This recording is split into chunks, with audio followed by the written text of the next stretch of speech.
Chapter 62. No. Hu Yan shook her head and dodged the jade pendant. She rested her chin on her hands and said bitterly, "Little Qing, do you think that when a woman marries into her husband's family, she really has to resign herself to her fate? Think about how lively the Yang family's seventh young miss used to be. She was also doted on by everyone in her family. But after marrying into the Wang family, she actually has to work as a maid and servant. She can't even do anything about it. It's really too hard." Knowing what little Qing was worried about, little Qing quickly shook her head and said, "That won't happen. If young miss gets married, won't master and lord stand up for you? No one will bully you." "No." Hu Yan shook her head stubbornly. The Yang family's seventh young miss's identity is also not simple. Her father is Lord Yang Rong, who is not inferior to my grandfather at all. In fact, he is even stronger. But doesn't she still have to suffer? Sigh, little Qing, I suddenly don't want to get married. Hearing Hu Yan's words, Xiaoqing didn't know how to persuade her. She sat down with her hands on her cheeks and looked out the window.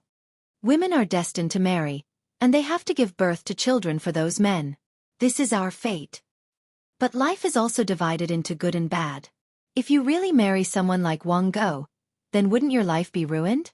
Wouldn't it be better not to marry and be a young lady for the rest of your life? Hu Yan shook her head. This matter had a great impact on her heart. It actually gave birth to a kind of premarital phobia that modern people had. Seeing that Hu Yan was really disheartened, little Qing was afraid. If that was really the case, then Master and Lord would definitely punish her. What should she do then? Thinking of this, she was also a little terrified. But then, a person's name jumped into her mind. "Young miss, you can marry the Yang family's young master."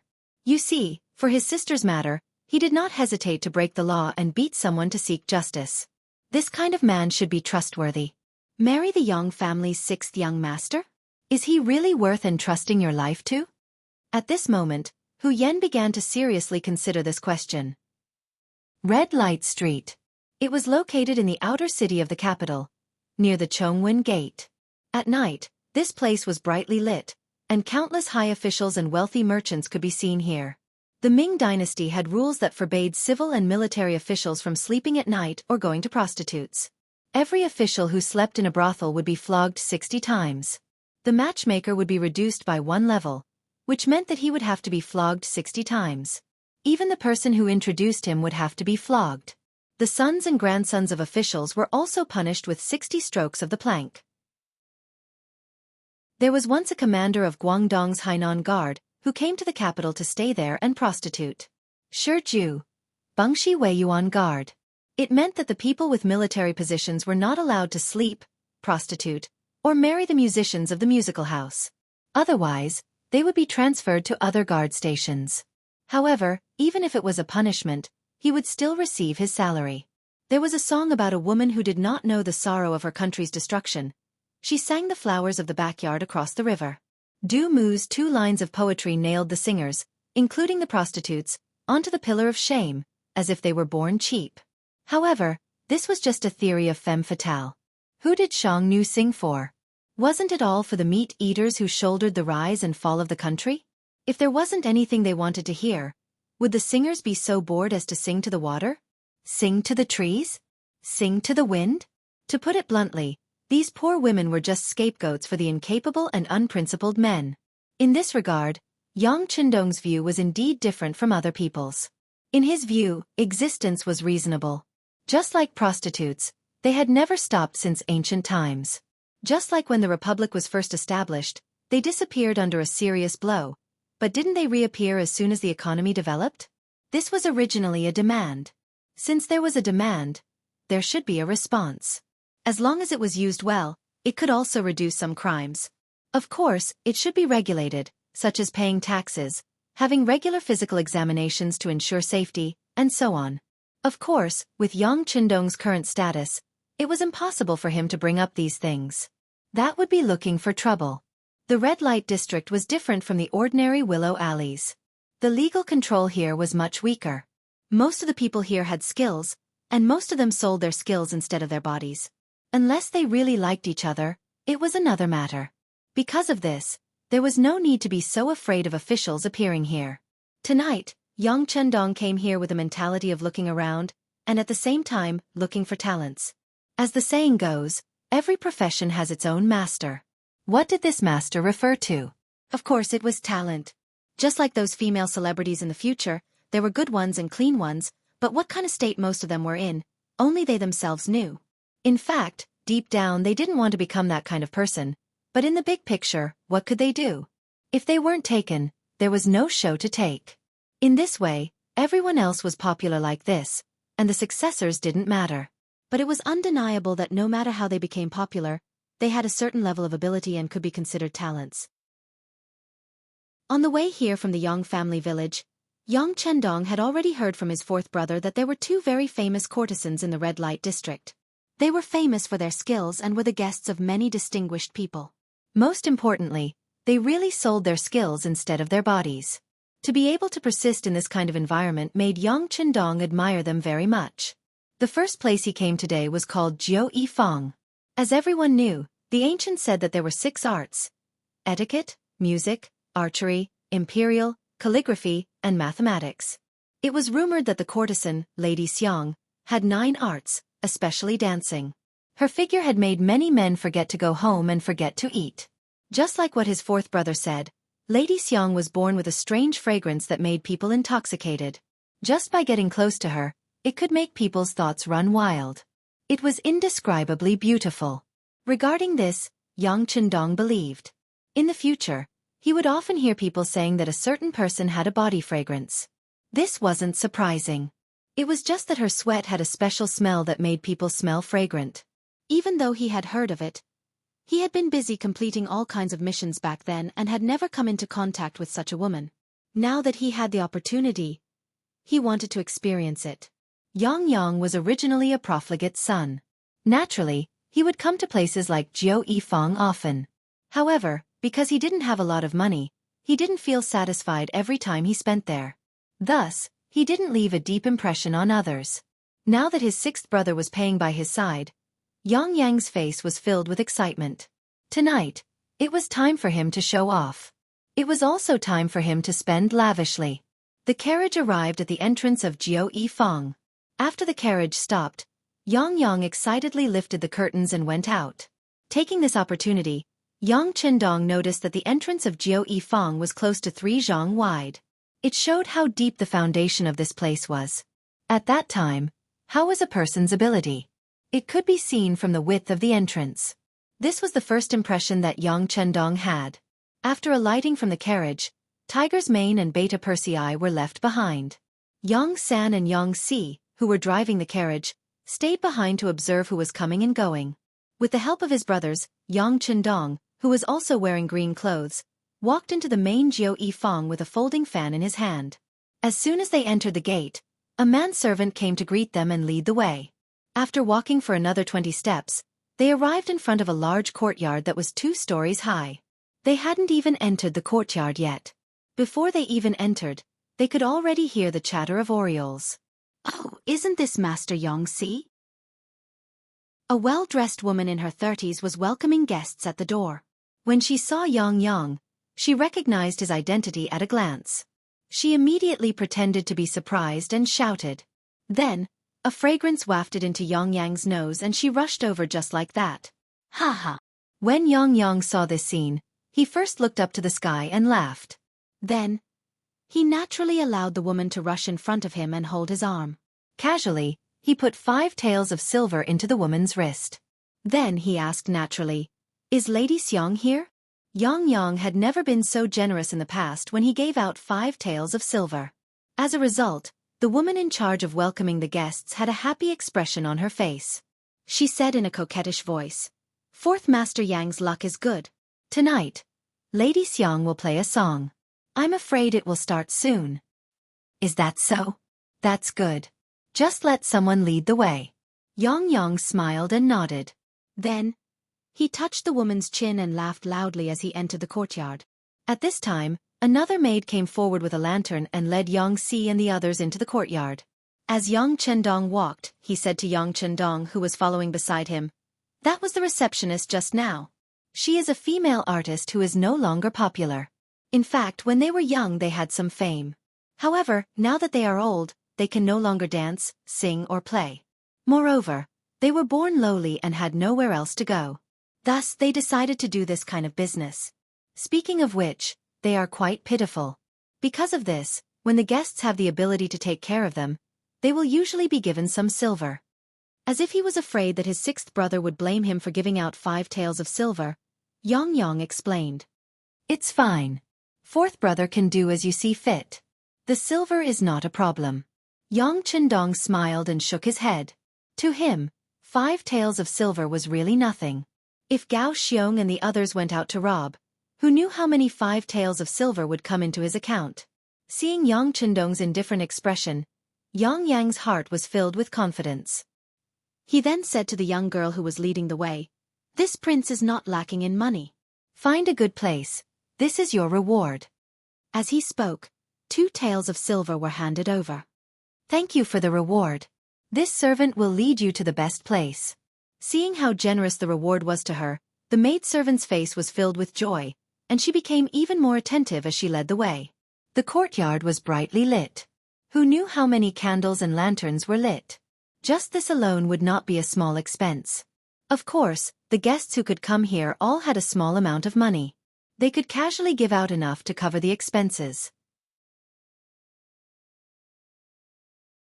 Chapter 63. While he was still looking around, Yang Chendong was led to a square table. There were some fruits and tea placed on the table, and the location was close to the stage, where the performers were performing. Although it wasn't the closest, it was still not bad. Yang naturally sat down there, and then his gaze began to wander. He accidentally saw a few familiar faces, and waved his hand to greet them. Seeing Yang's obviously flaunting expression, Yang Chendong helplessly shook his head. "Fourth brother, what are you doing?" "Greeting acquaintances." "Sigh, sixth brother, you don't know, but I rarely get to sit in such a position. To be able to sit here, just the table fee is 20 silver taels." Yang explained, and said with some heartache. It seems to be worth it." Yang Chendong also looked around. Looking at the environment, he nodded with satisfaction. He began to compare it with his own renovation drawings, and whether there was anything that could be improved. Seeing that Yang Chendong didn't seem to feel any heartache, Yang relaxed. Although he was his own brother, he was still spending other people's money.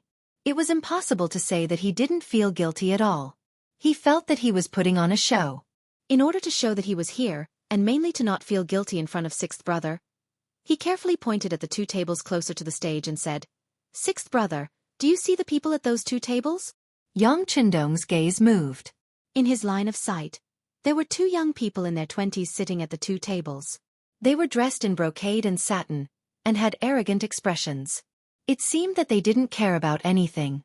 Knowing that sixth brother was paying attention to them, he laughed and introduced them in a low voice. "The young master in the east who looks a bit older is Su Chengzong. The one in the west is Zhang Da." Yang Chendong raised his eyebrows. "Are they the descendants of the Duke of Wei and Duke Ying?" Sixth brother is indeed knowledgeable. Su Chengzong was the eldest son of the current Duke of Wei, Su Qin. Now that his health wasn't too good, it was said that he would pass his title to this son. The one called Zhang Da is only the second son of the Duke of Ying, Zhang Fu. I don't think he has a chance of inheriting the Duke's position. However, I heard that he has a good relationship with his eldest brother, Zhang Mao. I think he should be able to live a comfortable life. In order to please his sixth brother, or in order to have more money to spend, Yang poured out as much as he knew. Yang Chendong nodded as he listened. He knew both of them, and the Security Bureau had done a detailed investigation before. Duke of Wei Su Qin, grandson of the Prince of Zhongshan Su Da. At that time, Su Da was known as the #1 contributor to the founding of the Great Ming Dynasty. Naturally, his descendants enjoyed an extremely honorable status and glory. However, the later generations were still the later generations, and there weren't any truly capable people. In addition, the previous generations of emperors were worried that their achievements would shock the emperor, so they had always suppressed the use of them, making it even harder for them to achieve anything. At present, Su Qin's health wasn't good, and he was bedridden every day. As his eldest son, Su Chengzong, became more and more popular, and his status naturally rose along with it. As for the other person, Zhang De, he was the second son of the Duke of Ying, Zhang Fu. As mentioned before, Zhang Fu had performed many meritorious deeds and could be considered a famous general. However, with the eunuchs in power, he was severely suppressed. This matter was mentioned in the previous chapter. Regardless, with the protection of the Duke of Ying, he wasn't someone that just anyone could offend. For a mere 9 arts workshop to be able to attract the support of 2 dukes' descendants, it could be seen that this Lady Xiang had some ability. Yang Qindong couldn't help but look forward to it even more. Yang Qindong sat on the chair calmly and took a sip of tea from time to time. Yang Qindong was enjoying himself here. This was his first time in the capital, so he didn't know many people. This saved him the trouble of greeting and feigning civility. Time slowly passed, and the hall grew more and more lively. More and more people were led to the tables by the maids, and slowly, the temperature in the hall began to rise. The odor of sweat began to fill the air, causing Yang Qindong to wrinkle his nose and shake his head. The ventilation here wasn't very good, so the odor couldn't quickly disperse. Just this point alone made it seem rather inferior. This wasn't like the immortal abode he was opening. Not only did it have transparent windows, it also had a layer of screen outside. In this way, it could ensure that the air was not only ventilated, but also that mosquitoes couldn't get in. This was a truly refreshing place. While they were waiting, or perhaps they were suffering, the number of seats in the hall had reached more than 70%. With a series of light footsteps, 2 young girls who could be considered decent walked onto the stage, each holding a pipa. Yang had been observing Yang Qindong this entire time, ready to give an explanation at a moment's notice. Seeing the 2 girls walk up, he leaned over and said, "Fourth brother, these 2 are here to warm up the scene. They aren't the main characters." Yang Qindong nodded. In his previous life, this was also how the theaters operated. The warm-up would appear first, and the main characters would only appear for the finale. With the appearance of the 2 warm-up girls, the hall became much quieter.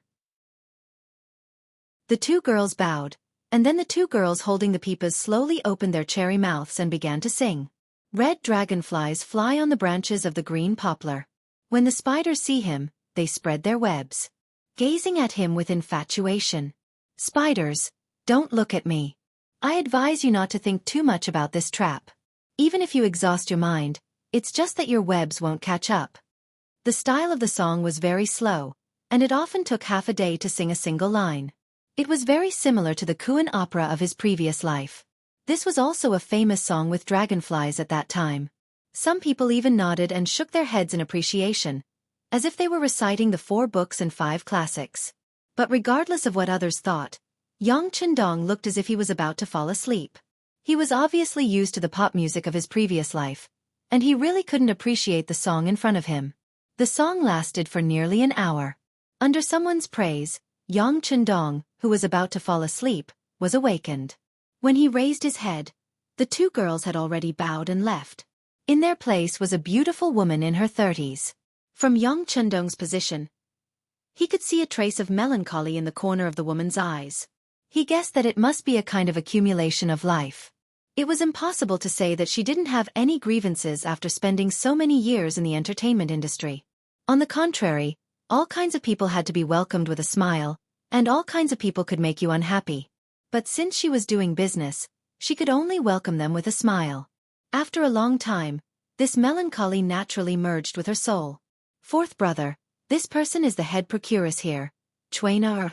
She was very beautiful when she was young, and even now, there are many people pursuing her. But all this time, she has been clean and has never had an affair with any man. Later on, she was chosen by the owner to manage this 9 arts hall. Speaking of which, she's not an easy woman. Yang, who was at the side, had a chance to show off, so how could he be polite? He envied his elder sister and younger sister in his heart. They could actually get a monthly salary of 1,000 taels from his 6th brother, but as his brother, he didn't get anything. This made him feel that it was unfair, and at the same time, he also had an idea. That was to curry favor with his 6th brother and get more money. At the very least, he had to get close to his elder sister and younger sister and get the money first. As for whether his 4th brother would be looked down upon by others if he tried to curry favor with his 6th brother, he didn't care. The world was big, but money was the biggest, wasn't it? Also, Cui Nar has already come on stage, which means that Lady Xiang is about to come on stage. She came on stage to ask for a reward. This is also called asking for a reward. In a while, whoever gives more money may be favored by Lady Xiang. If the opportunity is good, it is also very possible to become a guest. Yang was still there chattering. At this time, there were already people throwing silver taels and copper coins on the stage. One thing to note here was that the great Ming dynasty didn't have banknotes, and even silver was very rare. The currency used by the Ming dynasty was the precious banknote at the beginning of the Ming dynasty. However, the precious banknote depreciated very quickly, so much so that it was like waste paper, and no one was willing to use it. Private transactions mainly used copper coins and silver, but before the inflow of silver from overseas in the late Ming dynasty, the Ming dynasty's silver stock was limited, and the imperial court prohibited the mining of silver, so the silver circulating in the market was not abundant. The time when the first banknote company appeared in China was about the first year of Daoguang in the Qing dynasty, after 1820. This first banknote company was called Ri Shangchang, and it was from that time that banknotes appeared. Without banknotes, it also made it very inconvenient for people to trade when they went out. They often needed to bring a lot of silver or copper coins to trade. Just like now, people wanted to give a reward to attract the attention of Lady Xiang. For a time, silver tails filled the sky and flew onto the stage. Of course, only some small individual investors threw money on the stage. They gave too little, so they wanted to fish in troubled waters. They just wanted to prove that they were also generous people. Because they were embarrassed and had no money, they had this kind of method. For real rich people, there would be a pimp coming to the table with a plate to ask for money. Once he received the money, he would sing loudly to praise the noble status of the person who gave the money. Naturally, this kind of practice could also lead to a kind of competition mechanism, allowing more men to spend a lot of money here so that they could have a better harvest. The pimp began to move, walking to the front of the table, and the silver tails on the copper plate began to gradually increase. Yang Hodong was watching this scene with interest. This was completely different from what he had imagined, so naturally, he was a little curious. While watching and imagining what kind of mechanism would be used when his restaurant opened, suddenly, he was awakened by a singing voice. "Thank you, young Master Wang, for the 50 taels of silver."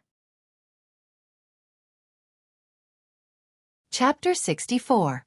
Following the voice, Yang Chendong turned his head and saw a seemingly elegant young man smiling as he placed 5 taels of silver on a copper plate.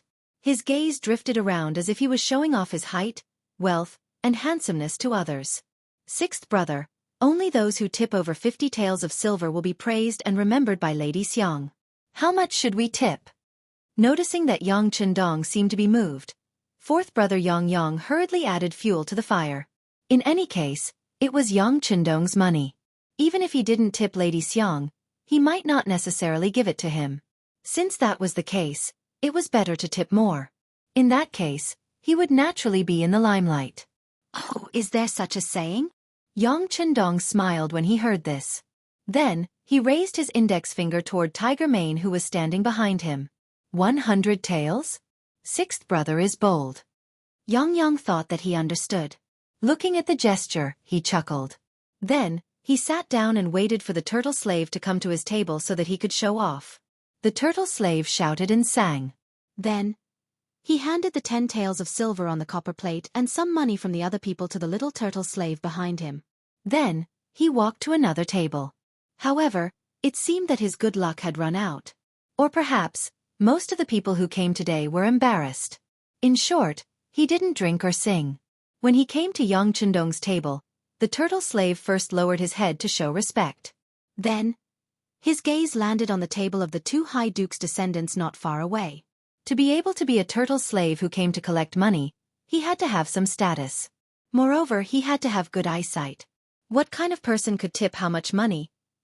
He could naturally tell at a glance. In his eyes, this wasn't Yang's first time here.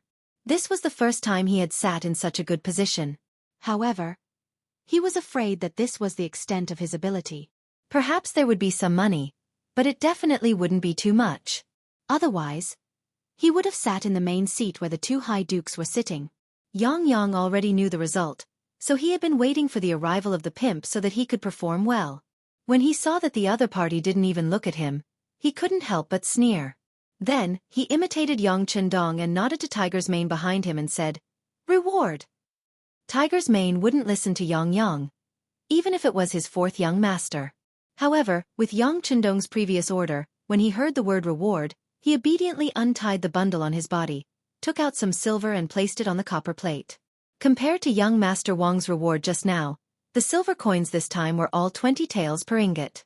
Once he placed the coins in his storage ring, he received 5 ingots in the blink of an eye. Yang looked like he was waiting for the tortoise slave to sing and drink, but who would have thought that Tiger's Mane still had no intention of stopping. The silver ingot in his hand continued to smash down. 10 ingots, 20 ingots, 30 ingots, 40 ingots. Yang's expression changed greatly. This was far more than 100 taels of silver, but he still had no intention of stopping. This Tiger's Mane couldn't be stupid, right? What was he doing? He wanted to say something to stop him, but he was worried that he would lose face. He could only look at his sixth brother, Yang Chendong, but he still couldn't understand. Because his sixth brother's face was full of smiles, as if he didn't see the situation in front of him. He was still calm and unmoved. At this moment, the tortoise slave was also dumbfounded. He originally thought that the Yang family's fourth young master would at most tip 3 to 5 taels of silver. But who would have thought that the fourth young master would throw 20 taels of silver into the copper plate without even blinking an eye? The clanking sound of the silver ingot being thrown into the copper plate was incessant, to the point where he had to use both hands to support it, but he still couldn't support it. Fortunately, the little tortoise slave behind him had good eyesight and had already come to help. The two of them were barely able to support it with 4 hands. In the past, when someone tipped, the tortoise slave only felt happy and excited. According to the rules, he could also get a certain commission. In other words, the more he was tipped, the more he would get. Only today, he felt the pressure. It was also the first time that he had the idea of quickly stopping the tipping because his hands really couldn't support it. Yang and the tortoise slave's expression had already changed. Not only that, but the faces of everyone in the hall who saw this scene changed. Even Cui Na, who was standing on the stage, had her face turned red. It was unknown whether it was fear, excitement, or excitement. This scene also shocked the others. After the 2 high dukes saw this, their expressions also changed. When they saw a large amount of silver appearing on the copper plate, they seriously looked at Yang Chendong, who was sitting beside him with an indifferent expression. What kind of person was Yang? They often met him here, so they naturally knew. He was just the 4th young master of the Yang family. It was impossible for him to have such financial resources. Of course, it wasn't that they looked down on Yang, because even if he had so much money, he wouldn't take it all out. He still had to live. Not to mention, even if he took out so much silver, he might not be able to get Lady Xiang's favor. One had to know that with this amount of silver in hand, who knew how many concubines he could marry? There were other people who were also shocked when they saw this scene. There was envy, jealousy, and hatred in their eyes. Just like young Master Wang, who had just tipped 50 taels, his face was originally full of arrogance, but now even his head was lowered. He only tipped 50 taels and was already so complacent. Compared to the Yang family's tipping, wasn't he too ignorant and stupid? Regardless of what other people thought, Tiger's Mane followed Yang Chendong's orders and took out silver ingots one by one. Finally, after taking out a total of 1,000 taels, he stopped and then closed the huge bag on his body. 1,000 taels of silver was equivalent to 100 catties, but the bag didn't seem to have decreased by much. People couldn't help but wonder how much silver was left in the bag. At the same time, they couldn't help but admire Tiger's Mane's strength. He didn't even bend over while carrying such a heavy bag. Looking at the 2 slaves who were already bent over by the weight of the 100 catties of silver ingots, 2 more slaves came from afar to help. Only then did the leader find the time to sing. Xianxia has a reward, 1,000 taels of silver. As soon as the singing came out, the whole audience suddenly became quiet, but then it became noisy. Some of the friends who had greeted Yang before stood up from afar and cupped their fists to look at him. At this time, they were all proud to have made such a friend. Yang, who had stolen the limelight, naturally also stood up and cupped his fists to salute everyone.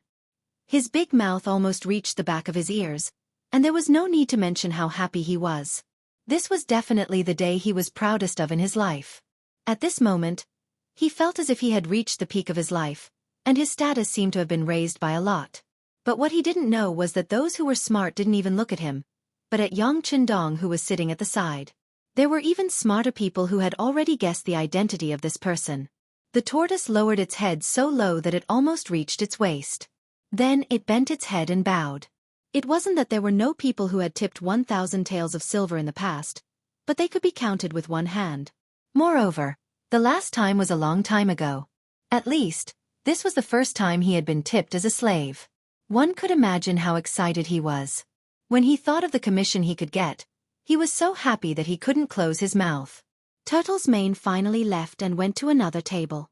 But with Yang, an unpolished jade, in front of everyone, it was naturally difficult for other people's rewards to enter the eyes of others. Even if Su Chengzong and Zhang De each tipped 100 taels of silver, why did they feel that the slaves were so weak when they were singing? After the tipping session, the head of the house, the brothel keeper Cui Nar bowed again and then slowly retreated. She was replaced by a young girl wearing a red muslin dress, who walked on the stage with 4 maids with the same appearance. It was Miss Xiang. She didn't do anything, but as soon as she appeared, she immediately attracted the loud cheers of everyone in the hall. Yang Qindong looked up. She was wearing a rose-scented tight robe with sleeves and an emerald green skirt with scattered flowers. Her waist was tied into a big bow with golden silk soft smoke gauze. Her hair was hanging low and was inserted with a jasper phoenix hairpin. Her slender figure was seductive and charming. The first impression she gave to the 6th young master was that she was gorgeous.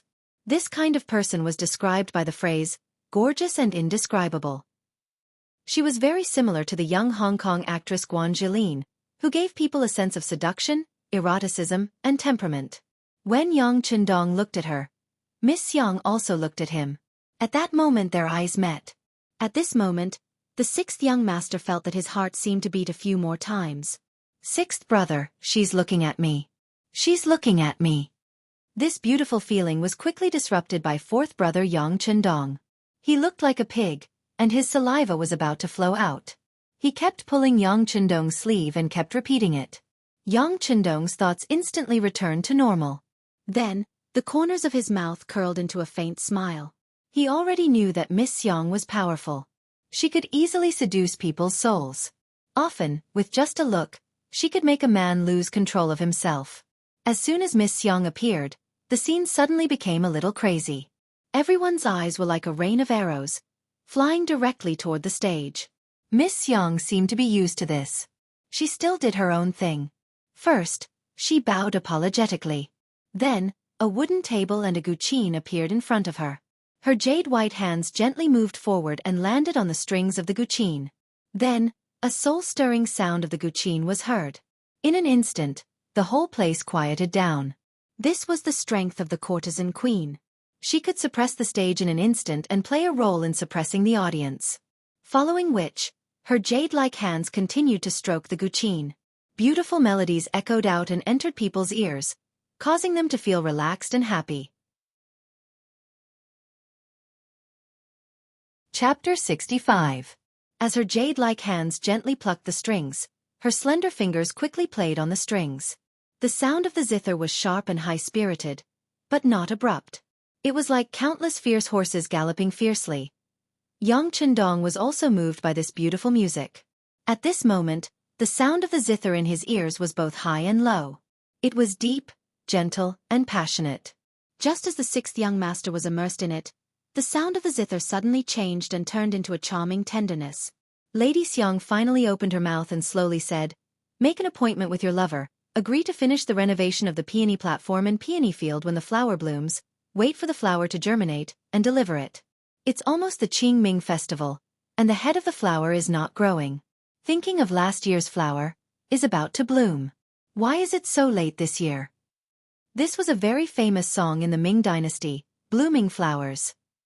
It talked about the love between a man and a woman, and it was even very explicit. As the spectators who were extremely familiar with these songs, they naturally heard everything and nodded their heads incessantly. However, in Yang Qindong's ears, it really made him feel uncomfortable. In addition to the different appreciation of the world, Yang Qindong still thought that such a song was misleading the children by letting a beauty like Lady Xiang sing it. It was like a great singer who sang bel canto. If you made him sing a children's song, how could it give people a good feeling? Yang Qindong naturally shook his head in displeasure. Even Yang, who was beside him, did not notice this scene. Perhaps he was immersed in the beautiful voice of his wife, but there was one person who saw it clearly. It was young Master Wang, who was not far from the table. Young Master Wang naturally had a name. Wang Si, also known as Yitzi, was an editor of the Hanlin Academy, a 7th-grade official position. Of course, these were not important.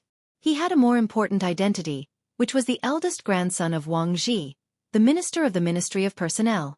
His grandfather was the heavenly official of the Ministry of Personnel, so one could imagine how bright Wang Si's future would be. Just now, he had been humiliated by Yang. Although he was not a vengeful person, it would be great if he had a chance to get back at Yang. When he was listening to the music just now, he inadvertently glanced at Yang's table. After all, the limelight was taken away by this table. Coincidentally, he saw Yang Qindong shaking his head. He was very sure that this shaking of the head was not the same as the shaking of the head. It wasn't the kind of reaction where they would shake their heads in admiration. Instead, it was a reaction where they didn't understand, didn't agree, and didn't like it. This time, he thought he had found an opportunity.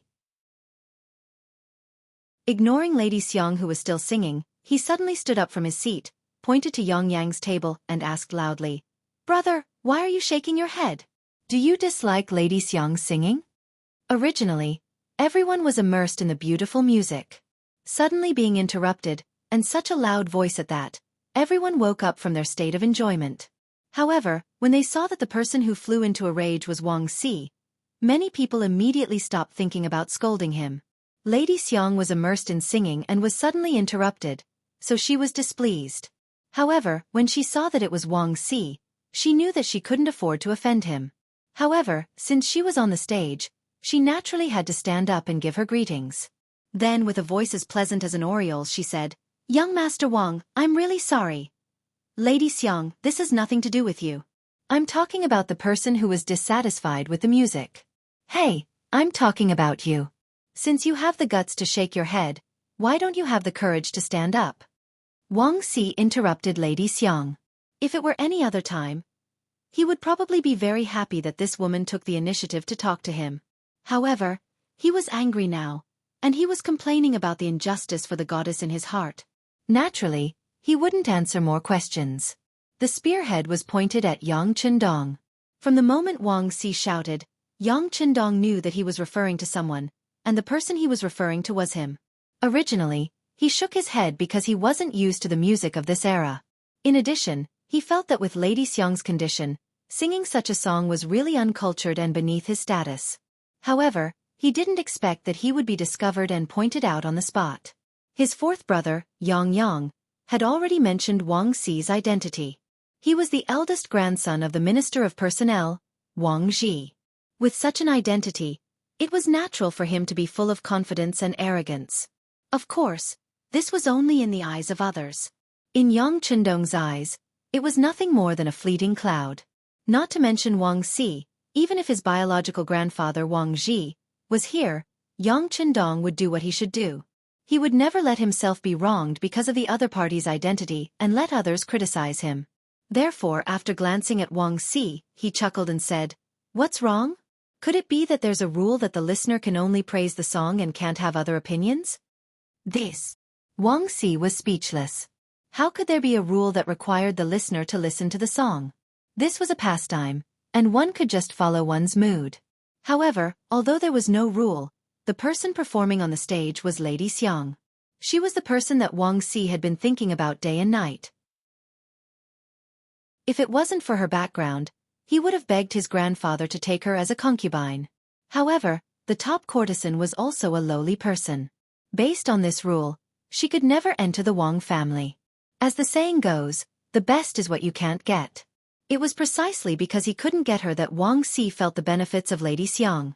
If he had extra money, he would definitely come to support her. Yang Qindong really looked down on the goddess in his heart. Based on this, he couldn't take it lying down. Yes, There isn't any law that stipulates this, but everyone who comes here is here for Lady Xiang. Are you going to say that they aren't? If you're not, why are you here? Please leave now." As he spoke, Wang Si pointed in the direction of the door with an indignant expression. Wang Si lived up to his name. He was indeed very smart. Knowing that he couldn't use the law, he used Lady Xiang's name. For a moment, it aroused the anger of the crowd. Most people stood up and pointed angrily at Yang Chendong in order to curry favor with Lady Xiang. They said, "If you don't want to watch, get out now." Not far away, the descendants of the two Grand Dukes didn't join in the condemnation. Instead, they watched the scene with great interest. They had already guessed Yang Chendong's identity. It was very likely that he was the sixth young master of the Yang family, who presented the great gift to the emperor today. Because of this, he was given the position of secondary grade 5 servant to the crown prince. With such a big gift and the previous incident with Yang Bao, they didn't think that he was a master that could be easily manipulated by others. However, the situation was not good now. They wanted to see how the sixth young master of the Yang family would break the situation. So many people suddenly pointed their spears at Yang Chendong. Tiger's mane and Beta Persei instinctively wanted to flash in front of the young master to protect him. However, the sixth young master waved his hand as if he didn't care. He noticed that Wang Si only asked him to get out in anger and didn't even add the word, "scram." From this, it could be seen that this person was reasonable. At least, he wasn't the kind of idiot who would bring trouble to himself. To put it bluntly, it was nothing more than the fact that he had previously overshadowed Lady Xiang with his gift. In addition, he had shown a trace of disrespect to Lady Xiang, which led to the incident. This was just the thought of a young and frivolous person. If it were any other time, Yang Chendong would have just laughed and left the place after that. If he did this, perhaps others would say that he was weak. However, real weakness didn't depend on how others evaluated him. It depended on whether he had a strong heart. There was no doubt that Yang Chendong had a strong heart. However, he still wouldn't leave, not for any other reason but because it didn't fit in with his plan. From the moment he entered the Nine Arts workshop, Yang Chendong had been implementing his plan to recruit talents. This included the 1,000 taels of silver as a reward. It seemed like he was spending a lot of money, but in fact, he was just using this opportunity to leave a deep impression in Lady Xiang's heart. Then, he could use this opportunity to chat with her. He believed that with his understanding of music, it wouldn't be difficult to persuade her to join his force. Because he came with the intention of recruiting her, and Lady Xiang was a talent who met his standards, he couldn't just leave so casually. Losing face was a small matter, but ruining his plan was a big matter. "Are you young Master Wang?" Yang Chendong decided to fight back. At the same time, this was a good opportunity for him to perform.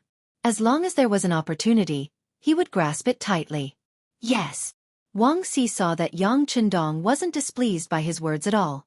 On the contrary, he treated him with respect, so the anger in his heart lessened. "I'm Yang Chendong. Greetings." The sixth young master chuckled and cupped his fists. After announcing his name, Yang Chendong waited to see the changes in everyone's expressions. Reality didn't disappoint him. As expected, many people's expressions changed drastically.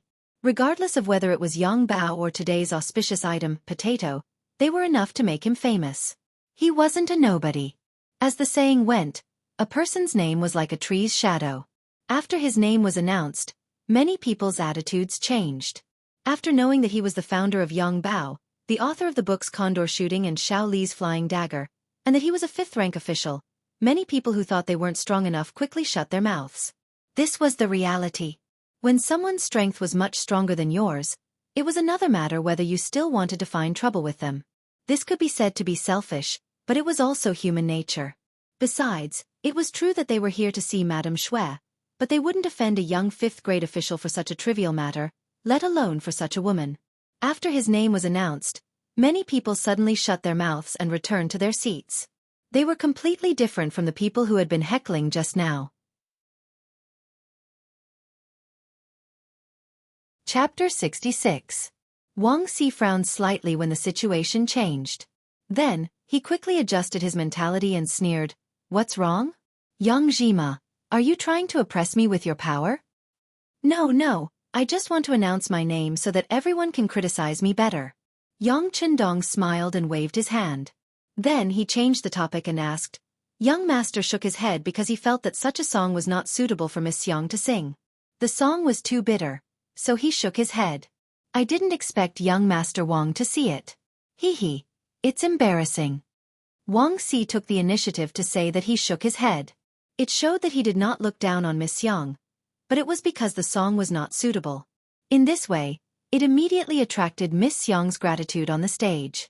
Madame Xiang was unhappy that Madame Xiang had pointed the spearhead at her. She was just a courtesan. In the end, she was just a somewhat famous actress. Everything she did was just to earn more money and live a better life. In her later years, she would have something to rely on. How could she be willing to participate in the struggle? On the surface, these people were complaining for her, but they just wanted to perform well. They wanted to leave a deeper impression on her so that they could take her body. She had seen this kind of thing many times. No matter what the result of the fight was, it seemed that it would only be bad for her and not good for her. However, this was how it was in the entertainment field. The fighting and scheming between the top courtesans and the mutual deception between the guests was unavoidable and could not be avoided. She wanted to withdraw from the stage when such a thing happened just now. However, these people came for her. If she withdrew now, she did not know what kind of trouble it would cause. Just when she was helpless, Yang Chendong took the initiative to stand up and said that it had nothing to do with him. How could Miss Xiang not be grateful? With just a few words, Yang Chendong took all the blame on himself. In this way, it seemed that he was magnanimous and decent, not caring about other people's faults. Wang Xi saw that Miss Xiang had been taken out of the picture as soon as Miss Xiang said those words. Wang Xi's momentum had weakened, and Miss Xiang didn't even intend to pursue the matter. If Wang Xi still fought for justice for Miss Xiang, wouldn't it be a little petty? He was smart at the moment. Since he could not put the blame on Miss Xiang, he would put the blame on Yang Chendong. Let's see how Yang Chendong would explain it. In that case, we have wronged the sixth young master. Wang Xi only said that he was the sixth young master and did not mention his official position. This was also smart of him. After all, if he had to call young master Wang's official position, it would only weaken his momentum. But the sixth young master has always been a man of many talents. The books he wrote are even more wonderful, making people forget to eat and sleep after reading them. If he is so talented, he must have a good opinion on the path of music. Wang Xi is not talented, but I am willing to learn a thing or two. Wang Xi was unyielding, or rather, he wanted to use this opportunity to get back at young Master Wang. As long as Yang Chendong said that he did not understand the path of music, he would attack Yang Chendong for saying that he did not understand the path of music. If he were to say that he understood the way of music, then he would definitely have to perform a song on the spot. If that was the case, then wouldn't a dignified imperial scholar, a fifth-ranked official, have to sing some kind of romantic and elegant song? Wouldn't that be a laughingstock? All in all, this was a dead end where everything he said was wrong. There was no lack of smart people in the hall. After hearing Wang Xi's words, they looked at Yang Chendong with a gloating expression, waiting for him to fall into their trap and be humiliated. Fourth brother Yang was naturally a smart person. One had to know that being a dandy in the capital was not something that could be done with a little status. Most of the time one had to use their brains. Seeing that someone was pointing at his sixth brother, he stood up agitatedly, wanting to refute the accusation. However, before he could say anything, Yang Chendong grabbed his arm, and then a huge force came, forcing him to sit back in his chair. Yang Chendong was still wondering where his sixth brother got this strength from when he heard Yang Chendong's voice. It seems that this young master knows a little about the path of music. Ah! Did he just admit it? Hearing this answer, everyone in the audience suddenly became excited. In their view, the best way for Yang Chendong to deal with this matter was to leave without saying anything. It was fine if he lost some face like that, but at the very least, it wouldn't cause too much of a commotion. But since he had admitted to it, how could Wang Xi let him off? Sure enough, when he heard Yang Chendong say that he knew a little about the path of music, Wang Xi was overjoyed, and he quickly said, "Oh? Then I wonder if sixth young master can sing a song so that we can see what kind of song can be considered a good song. What kind of song can make people shake their heads?" Wang Xi spoke quickly, as if he was afraid that Yang Chendong would go back on his words. After he finished speaking, he bowed to Lady Xiang on the stage and said, "I'll have to trouble Lady Xiang to let go of the zither and give our sixth young master a chance to perform." This action was equivalent to putting Yang Qindong on a horse. At this moment, if the sixth young master backed out, he would only be seen as a braggart and would be looked down upon. Ah, sixth brother, you can't. I remember that there is an urgent matter at home. Let's go back first. Seeing all this, Yang finally realized that the matter had become serious. He quickly stood up and spoke in a voice that others could hear. Ha ha ha. Suddenly, there was a burst of laughter. Obviously, everyone could see that Yang was looking for a way out and an excuse to leave. Yang's reaction is quite fast. Su Chengzong, the son of the Duke of Wei, who had been sitting at the table and watching the show, laughed with a trace of admiration in his eyes. In his heart, he also thought that this was the only way out for Yang Qindong. Not only Su Chengzong, but almost half of the people thought so. Some of them even looked disappointed because the show was about to end and there was no more fun to be had. Just when everyone thought that Yang Qindong would definitely leave, he suddenly asked, "It's so late. Nothing will happen at home. If there is something, it will be something in your heart." He rejected it? Everyone heard Yang Qindong's voice clearly. Then, they looked at him with eyes full of surprise, curiosity, and even more excitement. Yang Qindong finally couldn't stand the provocation and entered the trap. If that was the case, wouldn't there be a good show to watch? They thought that after tonight, they would be able to boast to their friends that they saw a fifth-rank official of the Imperial court singing a love song. That would definitely be a shocking thing. Sixth brother, you. Yang had already given him a way out and didn't hesitate to attract the ridicule of others. He never thought that his sixth brother would reject his kindness. For a moment, he was stunned and didn't know what to say. On the other hand, Yang Qindong patted his fourth brother's shoulder lightly to express his gratitude for his kindness. Then, he laughed and walked towards the spectator stand. Yang Qindong's action quickly attracted the attention of everyone present. Some people were still in shock and hadn't recovered from their shock. What's going on? Is the sixth young master of the Yang clan really going up to sing a love song? If that's the case, then there's going to be a big joke. Although there was no rule saying that an official couldn't do that, such a thing was a disgrace to the educated. Presumably, after this matter, someone would impeach him in the Imperial court. If something went wrong, it would create an eternal joke that he would be promoted today and dismissed tomorrow. At this time, even Su Chengzong and Zhang De, the descendants of the two marquises, couldn't help but stand up. They all felt the seriousness of the matter. If they were really impeached in the Imperial court, as the people present, they would definitely be reprimanded because of this. Later, their father would probably ground them or something like that. On the stage, Lady Xiang had been standing there in shock and didn't know what to do. Of course, she knew what the Imperial court's attitude towards them was. She also knew what serious consequences would there be once the sixth young master of the Yang clan, a fifth-rank official of the Imperial court, sang on the stage in front of her. If the punishment was light, the 9 Arts workshop would be confiscated and people would be assigned to the musical house, officials, prostitutes. If the punishment was heavy, they would be assigned to the frontier and banished to the army. That would be a fate worse than death. Thinking of these terrible consequences, Lady Xiang naturally stepped forward and wanted to stop Yang Qindong. However, before she did so, the sixth young master showed a confident smile. "Lady Xiang, stand aside and listen to the new song I brought. What do you think?" It seemed that she was infected by Yang Qindong's smile, or perhaps she was forced by his momentum. In short, at this moment, Lady Xiang took several steps back and gave the stage to Yang Qindong, who was in a cyan robe. Standing on the stage, Yang Qindong found that he could see everyone in the field more clearly. Then he smiled. Then he said, "After listening to the song Blooming Flowers, I felt that although it was artistic, it was still too sentimental. It couldn't be sung by everyone and was catchy." "What? Everyone can sing it? Catchy?" The people who heard it were shocked. "Are you kidding? Who are they? How could it be possible for her to sing so casually? Wouldn't that be degrading themselves?" Of course, no one would admit that the song at that time was too difficult and that not everyone could sing that tune. No one would admit that they were not capable enough. It seemed that he had known that everyone would be surprised. Yang Qindong laughed and said, "The song that young master is going to sing next also has some artistic conception, but more importantly, it is catchy. Unless the 5 notes are really incomplete, everyone can learn it after learning it once. Next, I'm going to embarrass myself." Beta Persei. Give me the thing. Yang Chundong's shout startled everyone, but then a black shadow flew out of the air and fell steadily into Yang Chundong's hand. Then he took off the black cover that wrapped the thing.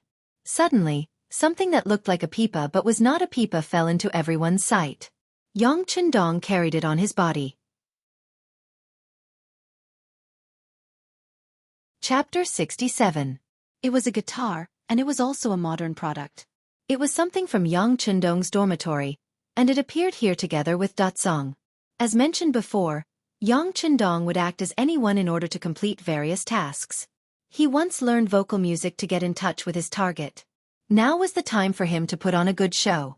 With the guitar in his hand, Yang Chundong's confidence overflowed. He originally brought this thing with him to discuss things with Lady Xiang. Yang Chundong knew that for talented people, especially people like Lady Xiang, money could only be the third most important thing. Love and talent were the most important things for them. Love was something that Yang Chundong couldn't give them now. He didn't even have a wife. If he married a slut first, he didn't know how others would criticize him. At that time, it was really a matter of public criticism. Since that was the case, he could only give them talent. He believed that the beauty of music was universal. Just like the people in the future, there were people who liked Beijing opera and Kunku opera. He did not believe that the songs of the future would not work in this era. The popular and catchy feeling would be unforgettable once they came into contact with it. For example, the few military songs that he taught were already proof. Even if the military songs could be accepted by the people of the current era, he also asked Xiaoyu. She said that the military songs were really good. The beautiful melody was not something that those people of the current era could sing. It was Xiaoyu's words that gave Yang Chundong confidence. That was why he dared to stand on this stage and perform. However, even though he was confident in his heart, Yang Chundong still did not want to use something too advanced to stimulate others in the beginning. For example, if he used Jay Chou's nunchaku, the speed of the singing would probably be too fast. With a hum and ha-ha, people would be confused. If they could not hear it clearly, how could they learn it? Therefore, he had to first use something that was more popular and more accepted in this era. Although it was as distant, at least they could understand the meaning of the words. Today, not only was Yang Chundong going to sing, but he was also going to teach. The people present were his first batch of listeners and students. Now that he had decided to sing, everyone in the hall held their breaths. They wanted to see what the sixth young master, who was known as multi-talented, was going to sing. Just as everyone was building up their emotions, Yang Chundong suddenly put his guitar behind his back and said with a smile, "Since everyone is giving me face today, this young master will follow the rules and do something exciting. How about it?" Although the question was asked, there was no reply for a long time because no one knew what he was going to do. Only Tiger's Mane and Beta Persei reacted quickly and answered loudly, "Okay." The two of them were used to the sixth young master being outstanding. In their eyes, as long as the sixth young master wanted to do something, there was nothing he could not do, and nothing he could not do well.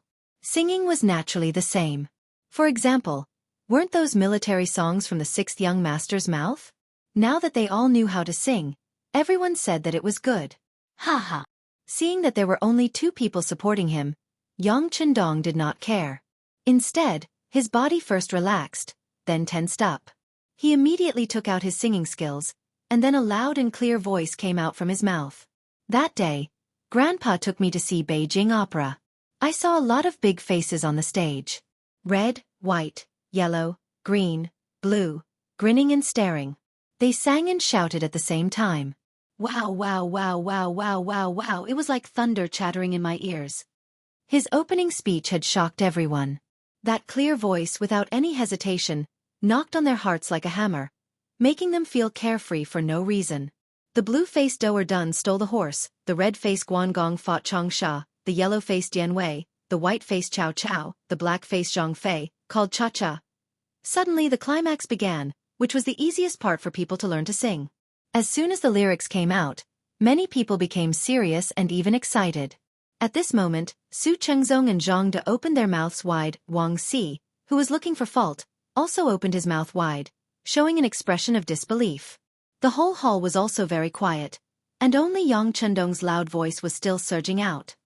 To be honest, the Peking opera's face is really good, but the singer is singing in a dialect. I can't understand it no matter how hard I listen to it. The third part was said casually, but it seemed to be referring to something. The rhythm of Lady Xiang's singing was too slow, and even people who heard it for the first time couldn't understand it. As soon as the words came out, it was obvious that Lady Xiang, who was standing aside and didn't know what to do, hurriedly lowered her head. It was not because she was afraid, but because she was shy. Then came the climax. The purple heavenly king holds the pagoda, the green devil fights the Yuxia, the golden monkey king, the silver demon, the gray elf, ha ha ha. In order to let people in the hall understand the meaning, Yang Chendong tirelessly sang it 5 times in a row. He didn't stop until he felt that his throat was a little dry. Fortunately, on the 3rd time, at the climax, there were already people singing along. After all, as Yang Chendong said, the lyrics and melody were simple, easy to understand, and easy to sing. By the 4th time, more and more people began to sing along. By the 5th time, more than half of the people could already sing along with the song. Just when everyone was used to the melody and wanted to continue singing until the end, Yang Chendong suddenly stopped. He couldn't sing Rap Mask too softly. He really felt that his mouth was dry. Fortunately, there was someone who understood him. Tiger's Mane had already prepared tea and was waiting by the side. When he saw the 6th young master stop, he quickly handed him the tea. After Yang Chendong drank it up, he turned around and walked back to the stage. At this time, too many people were still immersed in Rap Mask. It was the first time they heard such a simple and high-spirited song, and they felt that it seemed to be something prepared for their men. For something like this, what's the harm in singing it in front of others? What's the harm? Just when everyone was still immersed in this passionate Rap Mask, a very light voice suddenly sounded. After everyone was stunned, they looked at the stage and saw Yang Chendong gently moving the guitar while speaking softly. A long time ago, there was a firearms camp. Song Laosan and his family lived next to them. They had nothing to do and even smoked big cigarettes. Big cigarettes existed in the 6th dynasty's era and were used as a tribute in the Tang dynasty. There were already many people who smoked in the country in the late Ming dynasty. The old couple had no children, so they gave their daughter a pet name, Delian. When Delian grew to the age of 16 or 17, she was really slim and graceful. The matchmakers kicked the door down, but Song Laosan and his wife only ate, drank, and played all day long. They didn't care about their daughter's marriage. Later, they met a young farmer, Tong Xiaolu, and the two of them fell in love secretly. Once, Tong Xiaolu came to Delian's house. The two of them were secretly having a rendezvous and were discovered by their parents. This time they got into big trouble. It was an insult to their ancestors and a disgrace to their family. Delian's father used a leather whip to beat Delian until her skin and flesh were torn open. He gave her a kitchen knife, a rope, and a pair of scissors and told her to kill herself. In the end, Delian was forced to jump into the Qingshui River at the entrance. When Tong Xiaolu heard that Delian had jumped into the river and died, he brought the joss paper to the Qingshui River. On a windy and rainy night, he came to pay respects to his sister Delian. After paying his respects, poor Tong Xiaolu also jumped into the river. This was a tragic love story where both sides died for each other. First, he narrated the story in a narrative way. Then, the sound of the guitar accelerated, accompanied by Yang Chendong's clear voice. The tip of the peach leaf is sharp, and the willow leaves fill the sky. Dear Lord Ming, listen to me carefully. This matter happened at Shijing's Blue Indigo Factory. In the Blue Indigo Factory's firearms camp, there is a Song Laosan. Speaking of this Song Laosan, the couple smoked a lot and never had a son to give birth to a daughter, Chan Wan. Amidst the soft singing, the story was slowly spat out. The content was clear and the melody was easy to understand. It allowed people to quickly immerse themselves in it. The people in the audience who were originally agitated by the Rap Mask began to calm down. Then they were brought into the story and could not extricate themselves. In particular, Miss Xiang, who was standing at the side, was already in tears. It was obvious that she had judged others by herself and thought of herself. In some ways, how could they not be the same? There were many things that were beyond their control, especially when it came to love. How could they have more choices? Yang Chendong's voice continued. He still wanted everyone to understand. After the first time, he only paused for a moment before singing the second time. Then on the third time, Miss Xiang had already adjusted her emotions. She held the guqin and began to cooperate with Yang Chendong. It had to be said that the top courtesan was indeed the top courtesan. In terms of understanding and acceptance of music, she was indeed much faster than Yang Chendong. At least if it were him, it would be very difficult for him to completely understand the melody after listening to it twice. Miss Xiang did it.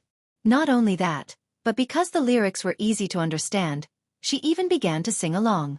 At the backstage, the head courtesan, Cui Er, was quickly writing down the lyrics with a brush. She had a feeling that this song, exploring the Qingshui River, would become very popular.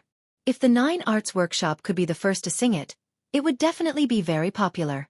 At that time, customers would come in droves and their business would be several times better.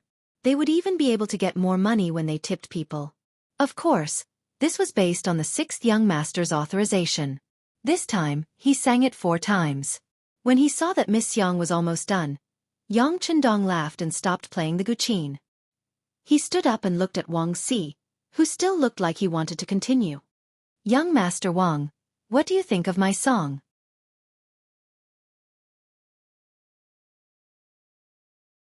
Chapter 68. All right. Wang Si was a straightforward person.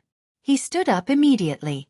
Not only did he say good, but he also sighed and said apologetically, "Wang Si underestimated the sixth young master previously. I sincerely apologize to you. I hope the sixth young master won't take it to heart." "Haha, what's there to take it to heart? Speaking of which, you also contributed. If you hadn't provoked me like this, I'm afraid this young master wouldn't have dared to come up on stage and embarrass myself."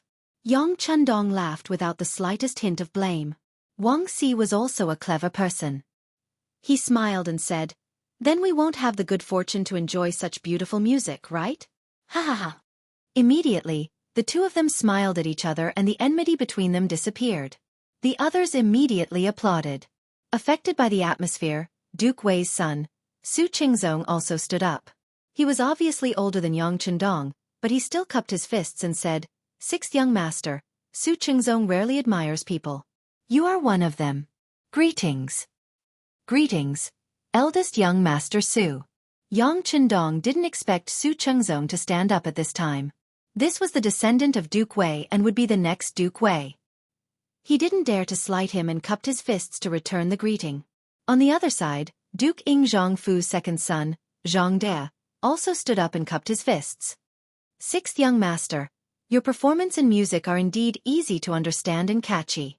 Zhang De intends to make friends with you. But I wonder if there are any other songs for people to enjoy?" When Zhang De said this, everyone's eyes fell on Yang Chendong. Even Lady Xiang's face was full of anticipation. "Haha, haven't you enjoyed enough?"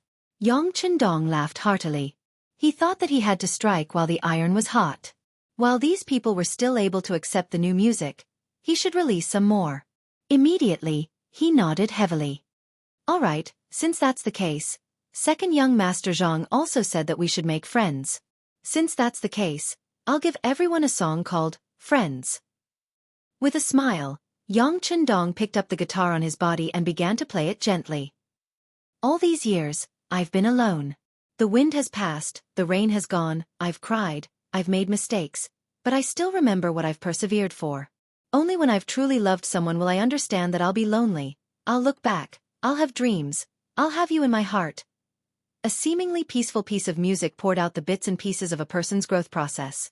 Then the voice suddenly rose, and the eyes looked at Zhang De, Su Qingzong, Wang Si, Yang Yang, Tiger's Mane, Beta Persei, and everyone else in the field, singing, "Friends walk together for life, those days will no longer exist. One sentence, a lifetime of love, a glass of wine, friends have never been lonely. Once I call you a friend, you will understand." Every time Yang Chendong's eyes landed on someone, that person could not help but straighten his body. He was excited to receive the sixth young master's gaze. This was one of the songs that made Zhou Huajian famous. Once this song was played, it was naturally unrivaled. After only 2 performances, more and more people below the stage responded. Many of them even had tears in their eyes, as if they had experienced the meaning of being friends again from this song. As soon as the 3 new songs of Rap Mask, Exploring Qingshui River, and Friend came out, everyone looked at Chu Fifan with more admiration in their eyes. No one knew who took the lead to shout, Dong Shuai! East Marshal! One more song! East Marshal! East Marshal! It was as loud as thunder. The loud voice spread out from the 9 Arts Square, causing the passers-by to stop and look at each other. They could not understand what was going on here today. After the shouting, Yang Qindong kept his guitar and walked down the stage with a big smile. He returned to his table. His fourth brother, Yang, who had been sitting there all this while, was already blushing. When he saw Qindong sitting down, he said, "Sixth brother, you're really something. Once tonight's matter is spread out, your name will be known throughout the entire capital tomorrow." Yang Qindong smiled and shook his head. This was only the beginning. He had only brought out a small portion of the things that he knew, and it had already caused a commotion in the capital. If these people were to take a look at Crimson City, wouldn't their eyeballs fall out? Yang Qindong's expression was calm, but the people in the audience seemed to have been injected with chicken blood. After listening to the 3 completely different songs, they had gradually accepted this new style of music. There were even a few people who gathered together and began to memorize the lyrics of the 3 songs. One after another, they chatted happily. Those who did such things were either people without status or people who felt that their status was not good enough. For example, the son of Duke Su Chengzong, the second son of Duke Ying, Zhang De, and the grandson of Wang Ji, the minister of personnel Wang Si, did not bother to do such things. Instead, they held their wine glasses and walked over to Yang Qindong's table. Those who were able to come to the 9 Arts Square and become regulars here were all people who loved music. The 3 people who were shocked by the 3 songs took the initiative to walk over to Yang Qindong's table. It was not because he was a secondary class, rank 5 official at such a young age, but because they admired his talent. The 3 songs just now allowed them to understand what it meant to be a high mountain and flowing river, and what it meant to be a heavenly sound. It could be said that the appearance of the 3 songs had completely overturned their understanding of music. At this moment, they were truly impressed by Yang Qindong's talent. Walking over to him was just an act of goodwill. Naturally, Yang Qindong, who wanted to make friends with influential officials, would not let go of such an opportunity. He immediately drank and chatted merrily with the 3 people, including fourth brother Yang. There were 5 people in total. They chatted merrily, and laughter could be heard from time to time. Dong Shuai, these 3 songs of yours are truly unforgettable. It's so refreshing. Su Chengzong, who was shaking his head, said with a flushed face. That's right. Compared to the songs I've heard in the past, it's obvious who's better. I'm afraid that I'll have to suffer in the future. Zhang De, the second son of Duke Ying, had a look of pity on his face, as if he was sad that he would not be able to hear such songs in the future. Sigh. Second young Master Zhang, you're right. With Dong Shuai around, why would we worry about not being able to hear such beautiful songs in the future? Isn't that right? As Wang Si spoke, he winked at Yang Qindong, clearly saying that if we want to listen to songs in the future, we'll have to look for you. The 3 people here, one asking and one answering, seemed to be expressing their own opinions, but in reality, they were just testing him. Yang Qindong was well aware of this, but he didn't point it out. Instead, he went with the flow and said, "In the future, if you want to listen to music, you can't look for me. No matter what, this young master is still a 5th-rank official of the Imperial Court. If I really do that, those Imperial censors will report me to the Emperor." When he mentioned the Imperial censors, the 3 people's expressions changed. The hierarchy of the dynasty was very strict, and people were divided into 3, 6, and 9 ranks. Entertainers were of a lowly background, and were looked down upon the most. Any large family would not marry a woman of this background, even if they wanted to take a concubine, not to mention that Yang Qindong was a 5th-rank official in the Imperial Court. Although this official position was only a low-ranking official, and he had received it after offering the potato, it was still an official. Once there was a crown prince in the future, his power would naturally be used. If he were to sing, it would be a scandal. It would be seen as a disgrace to the Imperial Court. If that really happened, the spittle of the Imperial censor would drown the entire Imperial Court. When that time came, not only Yang Qindong, but the entire Yang family would be implicated. When they thought of the consequences, Su Chengzong and the others could not help but be startled, and then they all shook their heads. Seeing that the 3 of them knew the serious consequences, Yang Qindong chuckled. Out of the corner of his eye, He noticed that Lady Xiang was looking at him from not far away. Cui Na, who was standing beside her, had an anxious look on her face. The corners of his mouth curled up slightly, and he opened his crescent-shaped folding fan with a swish, gently fanning his elegant and handsome face. Come, drink wine, drink wine. There's wine today, so let's drink in the morning. While calling out to Su Chengzong and the others, Yang Chendong was waiting for the fish to take the bait. On one side of the stage, Lady Xiang clenched her fists.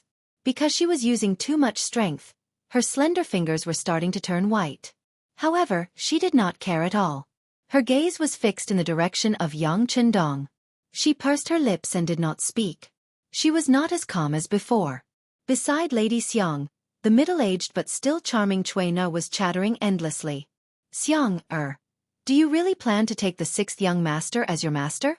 Although his elder sister was also amazed by the 3 songs he played just now, he was still an official and a noble. We are just the lowest performers, and the difference in status is too great. Even if you are the famous Lady Xiang of the capital, if you want to take him as your master, I'm afraid he will not agree. You will only be asking for your own humiliation. Lady Xiang, who had already gathered some courage, clenched her fists even tighter, and there was a hint of struggle in her eyes. However, in the end, she still did not take the step, as if her feet were tied to a boulder. Yang Chendong, who was sitting there drinking wine and chatting with his new friends, noticed that Lady Xiang did not come over in the end. Instead, she disappeared on the side of the stage with the help of Cui Na, the procuress. He could not help but sigh in his heart. It seems that I have overestimated Lady Xiang. She is a woman after all, and her status is still inferior. She doesn't even have the courage to ask me for advice. Originally, I planned to take her as my subordinate after I appeared today, but I have to give up for the time being. Although the plan had encountered some temporary difficulties, in Yang Chendong's view, it was not a bad thing. At least tonight, he had made a name for himself with the 3 songs. Lady Xiang might have had too many concerns, but there would eventually be bold female artists. Opportunities were always for those who were prepared. After drinking 3 more cups of wine, the sound of the watchman rang out on the street outside the Geo Arts workshop. 1 hour. Chapter 69. There was a night ban in the Ming dynasty. The rules were clear. Once the drum was rung at 3 o'clock in the morning, no one was allowed to go out. Only after the morning bell was rung at 3 o'clock in the morning would the ban be lifted. Those who walked on the streets during the 2nd, 3rd, and 4th night would be flogged 50 times. Those who broke the law after the 1st night ban and before the 5th night ban would be flogged 40 times. As soon as the drum was rung, the guests in the hall began to walk out. Yang Chendong lived outside the capital, so he naturally had to be 1 step ahead. Otherwise, he would not be able to make it to the southern city gate in time. Everyone, it's time. Farewell. Yang Chendong stood up and cupped his fists at Su Chengzong and the others. Take care, Dong Shuai. Su Chengzong and the others stood up with smiles on their faces. Although they had just met, they felt regretful that they had not met sooner. If there was anything Yang Chendong gained tonight other than making a name for himself, it was probably making these 3 friends. Of course, more importantly, the news of the 3 new songs spread rapidly in the capital that night. By the next day, there were already people on the streets humming the new songs that were fresh and catchy. The tip of the peach leaf is the tip of the tip, the willow leaves hold up the sky. My dear lord, listen to me carefully. In the morning the servant girl Little Wire went out to buy breakfast as usual. As soon as she walked out of the courtyard, she heard 2 scholarly young men humming this song that she had never heard before. For a moment, Little Wire felt a refreshing feeling rush into her heart. For a moment, she stood there and listened in a daze. It was not until the 2 scholars were far away that she came back to her senses. Then, with a heart full of curiosity, she went to the nearest breakfast shop. When she returned to the courtyard after buying breakfast and saw the young lady getting dressed, she absent-mindedly placed the breakfast box on the round wooden table. Then, she rested her chin on her hands and carefully recalled the song she heard in her mind. Then, she hummed softly. After snorting twice, she shook her head forcefully. Her face was filled with anxiety, as if she had lost something she loved. Little Wire, what's wrong with you? After repeated this, Little Wire was still immersed in her own world. The young Mrs. voice, which was as pleasant as an oriole's, entered his ears. What are you humming? It sounds really nice. Ah, young miss. At this time, Xiao Wei felt as if she had just woken up from a dream, but her forehead was already covered in sweat. I heard 2 people humming this song when I went out to buy breakfast. It gave me a refreshing feeling, so I learned a few lines. Unfortunately, I didn't manage to remember it. At this moment, Xiao Wei looked as if she hated herself to the core, as if not remembering the lyrics and melody was a huge mistake.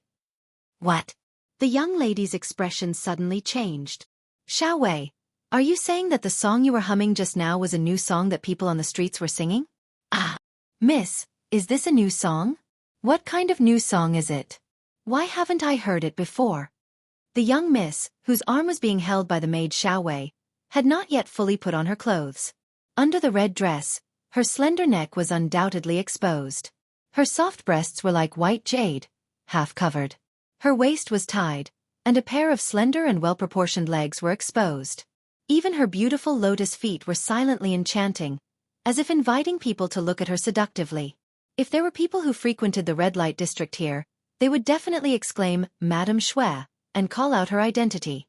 Madame Xue's full name was Xiao Yuxue. She was one of the famous courtesans in the red light district of the capital. Together with Madame Xiang, Dong Hanxiang, they were called half of the beauties in the city. It meant that both of them were more beautiful than half of the city. If they were combined, they would be the most beautiful woman in the city. Last night, Madame Xiang was resting in the backyard of Baihua Hall because of her female physiology. Moreover, she was young and sleepy, so she did not know what had happened in Jiu Art's workshop. Naturally, she did not know about the 3 new songs. When she woke up early in the morning, she heard her maid Xiao Wei humming softly. She was attracted and wanted to ask what was going on. Of course it's a new song. You know what I do. If it's an old song, it's impossible that I haven't heard of it. Her tone was very certain. Madame Xue not only had snow-white skin, but also a beautiful voice. She was also very proficient in zither, chess, calligraphy, and painting. If it was an old song, she would definitely have heard of it. It's a new song. Miss, you should learn it quickly. When you sing it, more people will come to our Baihua Hall. Then we will be able to suppress Jiu Art's workshop. Xiao Wei looked excited. Of course, whether it was because she wanted to listen to this song was unknown to outsiders. Bah! Madame Xue's red lips opened slightly. She really looked like she was exhaling. Since it's a new song, of course you haven't heard of it. If you have the time, why don't you go and find out where it came from? Oh, I'll go right away. The lively Xiao Wei agreed and rushed out of the room. When she saw Madame Xue, whose clothes were still slightly untidy, she shook her head. Xiao Wei is already 16 years old, but she still does things carelessly. I don't know who will marry her in the future. When it came to marriage, Madame Xue could not help but frown slightly.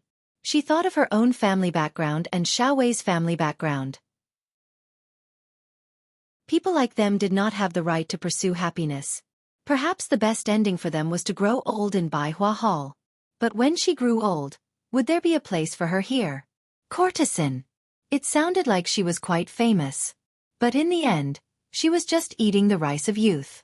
Once she grew old, her popularity would decline day by day. At that time, there would naturally be younger and more beautiful girls to replace her. After a long time, no one would remember her glory when she was young. Just like the lyrics of the later generation said, one wrong step, and you'll regret it forever. Dancers were also human. Who could she tell the pain in her heart? For the oppression of life, she swallowed her tears. Is this fate? Destined to live the rest of my life? It was because of the experience of countless predecessors that people like Madame Xue had long been prepared for it. She just wanted to earn more money while she was young. In this way, she would be able to feed herself when she grew old. The appearance of a new song was often the best opportunity. It could turn a person from a nobody to a world-famous person. At that time, there would naturally be some rich benefactors. With many followers, it would be the most glorious time of their lives. Madame Xue had a feeling that this song was so fresh and different from what she had learned before. Once she learned it, she would definitely become popular. She must learn this song. In the Hu mansion, Hu Yan got up, ate, and read as usual. Of course, the so-called reading was not the wonderful stories in Yang's newspaper, but the books on women's discipline and women's ethics that modern women must learn. As a woman, she had to marry and spend most of her life in her husband's family. How to be a good wife and take care of the family affairs for her husband was something that most women dealt with in their lives. If one wanted to do something, he naturally had to do it with his behavior. This required a woman to be educated and reasonable, and to learn the 3 obedience and 4 virtues. The so-called 3 obedience and 4 virtues were the foundation of a woman's life. The 3 obedience referred to obey the father before marriage, to obey the husband after marriage, and to obey the son after the husband's death. The 4 virtues referred to virtue, appearance, speech, and work. That is to say, as a woman the most important thing was moral character, to be able to stand upright. Then it was appearance, meaning that one should be dignified, steady, and courteous, not frivolous and casual. Speech, meaning that when conversing with others, one should be able to casually add meaning, be able to understand what others are saying, and know what one should and shouldn't say. And the way of managing a family. The way of managing a family includes supporting one's husband and teaching one's children, respecting the old and loving the young, being diligent and thrifty, and other details of life. Not only that, there were also things like the 3 principles and 5 elements, etc. It was because of the etiquette and teachings in these so-called books that women's social status was not very high. If she married a man who liked her and was willing to share everything with her, it would be better. At least she still had the final say in the family. But if she met a man who did not know how to care for her, she would be like Xianxia and Sister Yang, gradually becoming a servant. Hu Yan's grandfather, Hu Ming, was still alive. Although he was not young anymore, he was still healthy and was an important official in the Imperial court. He was one of the 5 ministers entrusted to Xuanzong, and also held the position of Minister of Rights. Her father, Hu Chongning, was the governor of the Brocade Guards and held great power. He was in his 40s and was full of vigor. With such a grandfather and father, Hu Yan did not have to worry for the time being. Even if she married into her husband's family, with such a family, she would not suffer any losses.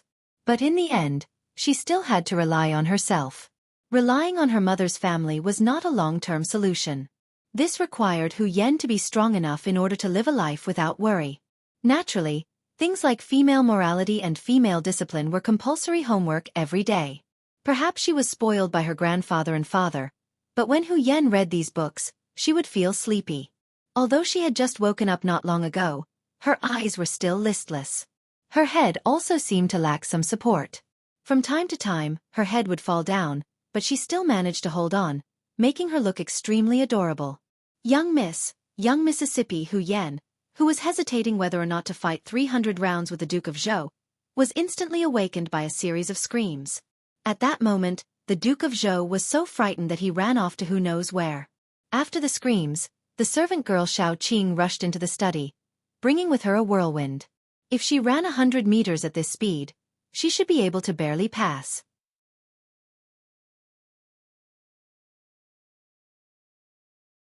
Chapter 70. Little Qing. Looking at the maidservant who was sweating profusely and was not reserved at all, Hu Yan pretended to be angry and scolded angrily with her small mouth. Don't you know what it means to be prudent and reserved? Look at you now. You don't look like a maidservant of the Hu family. You have been with me for so long. Why can't you learn? Hu Yan still looked like she wanted to seize the opportunity to teach little Qing a lesson. Unexpectedly, little Qing did not listen to this at all. Instead, she looked at Hu Yan with a pair of bright black eyes and said, Miss, Dong Shuai went to the red light district last night. What? A simple sentence was enough to make Hu Yan, who wanted to pretend to be a miss, suddenly change her attitude. Her originally pouting mouth was already wide open, but then she suddenly closed it tightly and said with a voice that was close to gnashing her teeth, I didn't expect that he is also such a shameless man. Originally, she wanted to come here to take credit and also to prove that her identity as a spy lived up to her name. She did not expect that one sentence would cause the miss to misunderstand her meaning. Little Qing quickly corrected herself and said, Wrong. Dong Shuai did go to the red light district, but it was not an ordinary place of prostitution. He went to Zhou Art's workshop. Not only that, he also sang 3 songs there. I heard that each song made people feel refreshed and shocked. This time, Little Qing did not dare to hold back in the slightest and said everything that she had heard in one breath. What? He knows how to sing? He knows music? At this moment, Hu Yan realized that she had misunderstood Yang Chendong.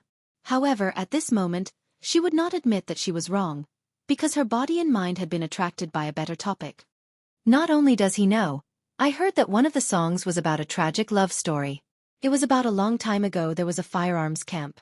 Song Laoson's family lived next to them. They had nothing to do. And then there was a man called Little Six and a girl called Big Lotus. Little Qing also knew half of it and did not completely understand. She only heard it repeated by others. Things that passed through other people's ears were not very clear. Hu Yan was a very smart girl. She was able to make out the gist of it. He's the sixth young master. Could this Little Sixth be referring to him? Could that Dil Yen be a girl he knows in Jianghu? Does he really know how to act out a story for fun? I heard that Dong Shuai not only knows it, but he is also very good at it. After one song, even Lady Xiang, who is famous for her beauty, was ashamed. She took the initiative to give up the stage and retreated. She did not have the face to come out again. Xiao Qing thought about how she had spent some money and heard the story of the scholar who happened to be at Joey's shop last night. She couldn't help but feel excited. Was there anything this Dong Shuai wouldn't do? Is there such a thing? Hu Yan's eyes were naturally wide open, and her face was full of joy. She felt as if she had done something great. Of course. I also heard that the top courtesan of 100 Flowers Hall, Lady Shui, who is also famous for her beauty, has rushed to Yang village in the south of the city in a sedan chair. She said that she wants to be apprenticed to a master. The more Little Qing spoke, the bigger her eyes became. That was an expression of being honored, as if she was the one who had been acknowledged as a master. Hu Yan, who was listening in riddles, immediately blushed when she heard that Lady Shui was going to Yang village to be apprenticed to a master. Shameless. How can Dong Shuai accept someone like her as his disciple? If she can't go, she will just be asking for trouble. As if she had made an assertion, Hu Yan said, Dong Shuai can sing at home if he knows how to sing. Why does he have to go to Zhou Art's workshop? Isn't he afraid that the Imperial censors will impeach him? As she spoke, she put her fist to her lips as if she was anxious about something. When Little Qing saw this scene, she immediately laughed out loud. Miss, who are you to Dong Shuai? Why are you so anxious for him? I am him. When Hu Yan said this, she suddenly realized that she had been tricked by Little Qing. Her face immediately turned red. She clenched her fist and fiercely chased after Little Qing. For a moment, the two young women started a marathon competition in the study. In the Imperial court, the officials were in a good mood today. It was probably because they saw the high-yield grain that could produce more than 20 dan of grain yesterday, which solved a big problem for the development of the Great Ming dynasty. Now, everyone was smiling. Even colleagues who were not close to each other nodded to each other when they saw each other, which was rare for them to be magnanimous. Zhu Qizhen was also in a good mood. Last night, in Empress Qian's bedroom, he was really praised. Speaking of Empress Qian, she was really well-behaved, virtuous, and gentle. She was born in Haizhou. Her father, Qian Gui, was a military commander. She was made empress in 1442. From then on, she only had one person in her eyes, Zhu Qizhen. In other people's eyes, Zhu Qizhen was Emperor Yingzong. But in Empress Qian's eyes, he was her husband, her sky. She dedicated all her love to this person. In the history of the Great Ming dynasty, Emperor Yingzong was captured by Yes Hen during the Tumu Rebellion. In order to welcome Yingzong back to the court, she sent out all the assets in her palace. Every day, she mourned and prayed for the gods to bless Yingzong. When she was tired, she would lie down on the ground, which caused one of her legs to be disabled. She cried all day and cried until one of her eyes was blind. Later, Emperor Yingzong returned to the capital and was imprisoned in the Nangong Palace. During this period, life was difficult. Empress Qian used hand knitting to support the two of them. This lasted for 7 years. After Zhu Qizhen died, he was afraid that Empress Qian would be bullied by Imperial concubine Zhou. He specially ordered Empress Qian to have the honor of being buried with me after she passed away. It could be said that Empress Qian was a model of virtue. Normally, It was very difficult to get such a person to flatter him and say a few words of praise. However, after seeing the potatoes at Xianxia village, Empress Qian acted out of character. She praised Yingzong endlessly, saying that it was because the emperor was virtuous that he was bestowed with such a high-yielding and auspicious item. She said that Yingzong should devote himself to state affairs and work hard for the prosperity of the great Ming dynasty. After receiving Empress Qian's praise, he was much more enthusiastic and proactive when serving the emperor in bed. This caused Zhu Qizhan to wake up in the morning with a face full of radiance. He was unable to contain his joy and was in a good mood. When the emperor's mood was good, the officials were naturally happy as well. During the morning court, the officials became much more amiable. Some of the matters that were reported seemed to have been resolved satisfactorily. Nearly 2 hours passed. Yingzong was several times more efficient than usual and dealt with several major matters in succession. When he saw that the officials were satisfied, Yingzong was also happy. Zhu Qizhan himself liked this kind of scene where everyone was happy. Wouldn't it be best for everyone to be happy? Good. The atmosphere in the court today is very good. The emperor and his officials are of one mind. Zhen is very happy. Zhu Qizhan said with a happy and satisfied expression. After saying this, he raised his right hand. This was his usual action. He was preparing to end court. Just as Wang Zhan, the head of the ceremony directorate, was about to shout "End court," a person suddenly walked out of the room. This person had a short stature, and as soon as he left the room, he fell to his knees and said, "Your Majesty, this subject, Su Yozhen, has a memorial." This official heard that in the red light district last night, the newly appointed Crown Prince Yang Chendong sang loudly in the Nine Arts workshop. He actually dared to share the stage with an actress. This is truly a disgrace to an official. This official asks the emperor to punish him. With such a good situation, Yingzong was in a happy mood. Suddenly, a person like this appeared. Not only did he kneel down and shout, he actually criticized the crown prince who had made a great contribution yesterday, Yang Chendong. This shout caused the originally harmonious scene between the emperor and his officials to change. When all the officials looked at Su Yozhen, their faces were filled with anger. As an official of the court, going to the red light district was a disgrace. Especially when he dared to share the stage with an actress, it was a disgrace to an official. Su Yozhen was an imperial censor in the Imperial Censorate and was even a 7th rank official. It wasn't wrong for him to spread rumors. However, he also needed to look at the time and situation, right? Just yesterday, the emperor had just appointed Yang Chendong as the crown prince's horse Washington. Today he went to impeach him? What did this mean? Was he trying to say that the emperor was capricious? At this moment, not only were the officials angry, even Yingzong's face was filled with displeasure. Wang Zhan, who was standing beside him, glared fiercely at Right Capital Imperial Censor Chen Yi. His meaning was that this was his subordinate. How could he not know when to advance or retreat and be so tactless? Regarding this, Right Capital Imperial Censor Chen Yi also had an expression of being wronged. Although he was the head of the Imperial Censor, not all Imperial censors needed his approval before they could submit a memorial. However, everyone who was on duty had this authority. They would give you face and greet you. However, there were countless cases where they didn't give you face and suddenly attacked you. It was clear that this time, Su Yozhen didn't communicate with him. Instead, she chose to reprimand him in front of the court. Most of the time, people who reprimand him would offend people. Usually, this kind of person wouldn't have a good ending in the future. After all, in the officialdom, if you respect me, I'll return you 10 feet. If you're good, I'm good, everyone will be good. However, if there were people who didn't want to be united and wanted to cause trouble, they would naturally not be tolerated by everyone. However, the imperial censors didn't belong to this category. Their original duty was to reprimand and complain about injustice. They would spread the news to the imperial court and deliver it to the emperor's ears. Therefore, in terms of duty, Su Yozhen's actions weren't wrong. Not only that, the emperor couldn't kill him. Not killing the imperial censors was originally set by Ming dynasty's first ancestor, Zhu Yuanzhang. Although Yingzong wasn't happy with Su Yozhen's actions, he couldn't do anything. He could only retract his right hand that he was about to raise. He then looked at the officials and asked, "Let's discuss this. How should we handle this matter?"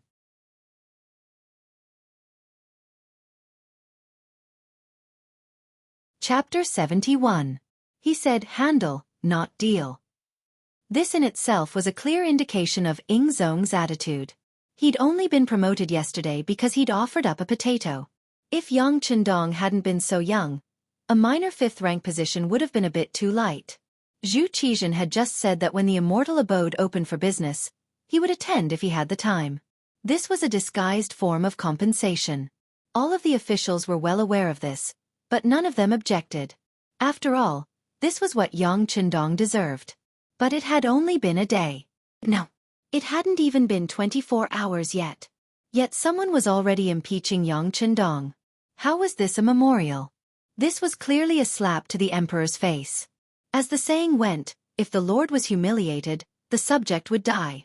All of the officials knew that they had an obligation and a responsibility to absolve Yang Chendong today. Otherwise, if they judged others by their own standards, wouldn't it be possible for them to be rewarded one day and taken back the next? Regardless of whether the lips were gone, the teeth would feel cold, or whether officials would protect each other, the officials had no choice but to stand in Yang Chendong's shoes. However, before the officials could think of a way to express their stance, another person stepped forward. When he stepped forward with his ceremonial tablet in hand, the officials knew something was wrong. Some of them even revealed anxious expressions. Reporting to Your Majesty, this subject Yu Qian agrees with Governor Su's request. As an official of the court, he should strictly abide by the law. However, not only did he wander around the brothels, he even dared to sing on the same stage as an entertainer. This is truly a loss of face for us court officials. Your Majesty, please issue an edict to punish him. As he spoke, the proud left assistant minister of the Ministry of War, Yu Qian, knelt on the ground and bowed. Yu Qian, courtesy name Tingyi, was from Qiantang. He had studied diligently since his youth and had lofty ambitions. He admired Wen Tianxiang's integrity and had kept Wen Tianxiang's image at his side for decades. This Yu Qian was not the great master who smoked, permed his hair and drank wine, but he was actually one of the loyal and famous ministers of the Ming dynasty. He attached importance to reputation and integrity, to fame and fortune. When he died, his family did not have any wealth left. He attached importance to dying for a benevolent cause, to death. After the Tumu Fort rebellion, he fought to the death in Walla without retreating. He attached importance to the country, to the emperor. After the Tumu Fort rebellion, when we elected Zhu Qiyu as the emperor, we claimed that we were doing it for the sake of the country, not for our own personal interests. Yu Qian was so strong that even Wang Zhen couldn't do anything to him. He was one of the few officials who made Steward Wang feel helpless. At this moment, he stood out and supported Su Yozhen, making the situation even more complicated and serious. This subject has a different opinion. The Minister of Revenue, Wang Zhua, stepped forward, as if he was afraid that there would be other officials who would agree with him. Zhu Qizhen, who was frowning, suddenly heard an official say that he had a different opinion. He was startled and said, "Speak." Your Majesty, although the Nine Arts Workshop is in the red light district, it is not a place where one can seek pleasure. It can be considered a pure land. Yang Shima going there isn't a violation of the rules. Wang Zhua spoke first, separating the Nine Arts Workshop from the red light district. This was his excuse. Secondly, of the 6 arts of a gentleman, there is the word music. Yang Shima created Yang Bao and his many talents have long been known to the world. It is nothing much for him to sing a few songs. On the contrary, this subject feels that this is because he understands the affairs of the people and can show the style of a minister. A minister is omnipotent and knows everything. Thirdly, Yang Shima is still young and has just entered the capital. It is inevitable that he would be attracted by the prosperity here and do some inappropriate things. This is completely understandable. With these 3 points, this subject pleads for Your Majesty to be merciful and not punish Yang Shima to show Your Majesty's magnanimity. After speaking, Wang Zhua kowtowed to the ground and shouted, "Long live the Emperor," before kowtowing again. The moment Wang Zhua stepped forward, the Minister of Personnel, Wang Zhi, stepped forward as well. This morning, his grandson, Wang Si, came forward to pay his respects. Kneeling on the ground, he recounted the events that happened at the Nine Arts Workshop in detail. Using his own words, if not for his provocation, Yang Chendong wouldn't have gone on stage to sing, and there wouldn't have been any trouble. If the censors were to impeach him, he hoped that his grandfather would speak up for him. Otherwise, if Yang Chendong were to be punished as an accomplice, he wouldn't be in a good position either. After hearing the story, Wang Ji was infuriated. This grandson of his was good at everything. He was hardworking in his studies and diligent in his work. However, he loved to be in the limelight too much, and he loved to wander around those red light districts. He had already brought up this matter more than once. Yet, not only was his grandson unrepentant, he even caused a huge commotion. As the royal court was about to start, Wang Ji didn't have the time to reprimand his grandson.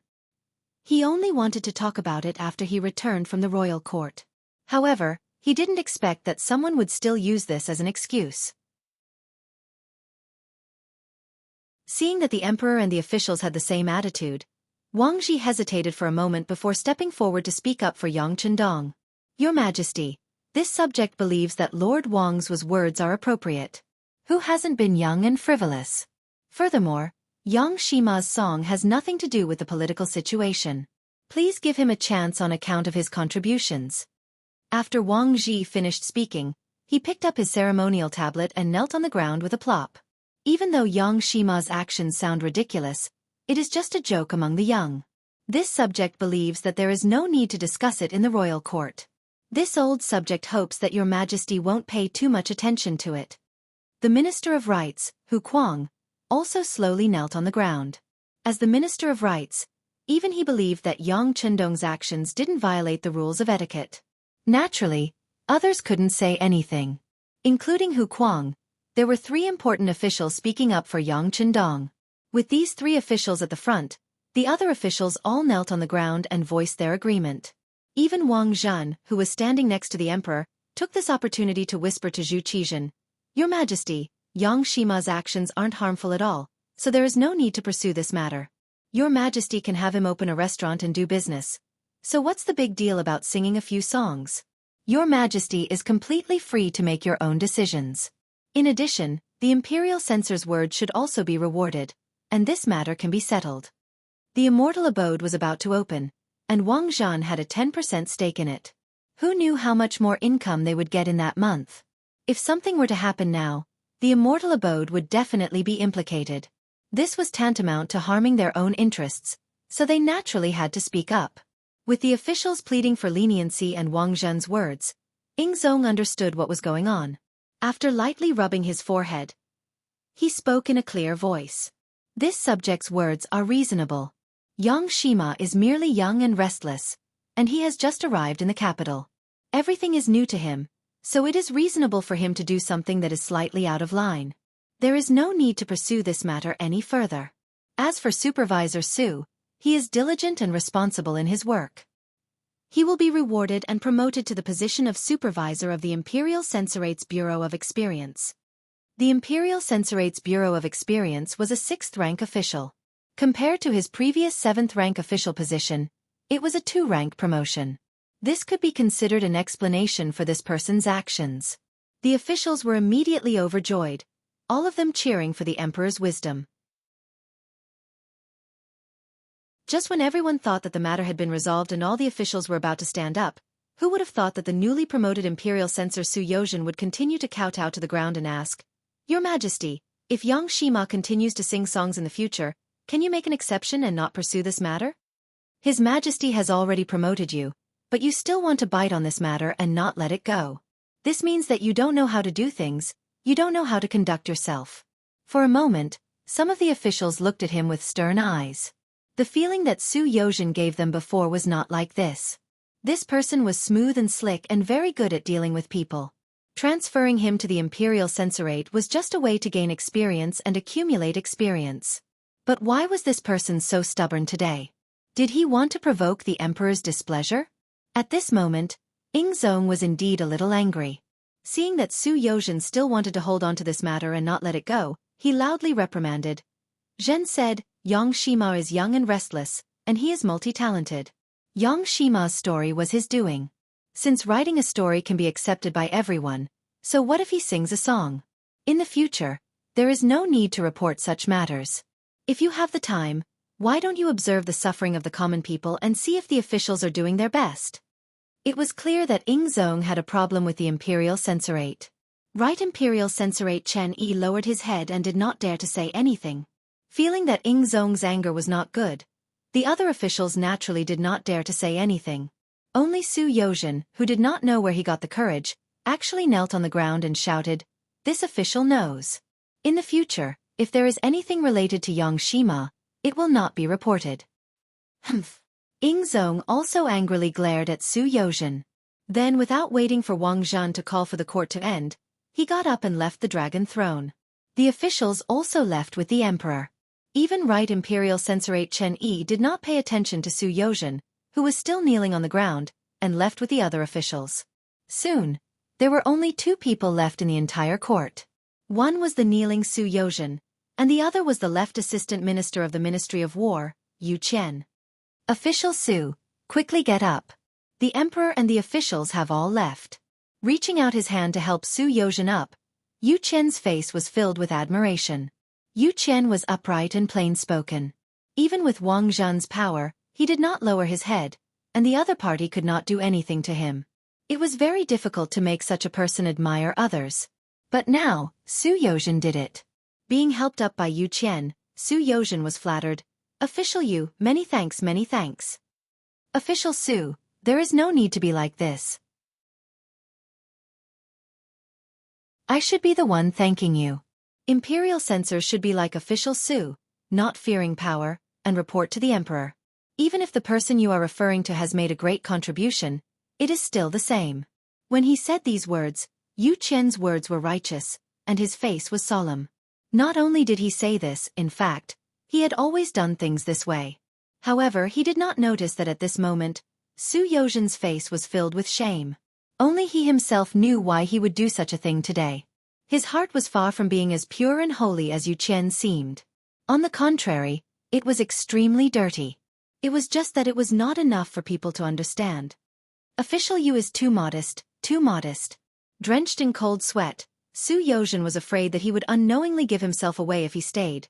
So he cupped his fists and bid farewell. Yu Qian was left standing alone in the court, his gaze seemingly piercing through the imperial city, piercing through the capital, and reaching the Yang clan manor in the southern part of the city. "Yang Qindong, Yang Qindong, first you made a report to control the direction of public opinion, and then you made such a ruckus the moment you arrived in the capital. Just what are you thinking? Are you an official or a merchant? Are you loyal or treacherous?"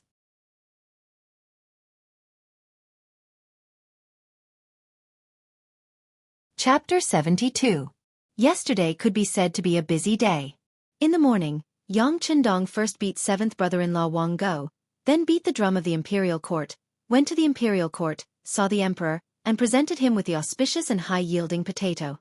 In the afternoon, he saw his eldest brother, second brother, and the others, whom he had not seen for a long time. In the evening, he went to the red light district, 9 arts workshop, and made 3 astonishing songs. After returning to the Yang family manor, Yang Qindong fell asleep immediately.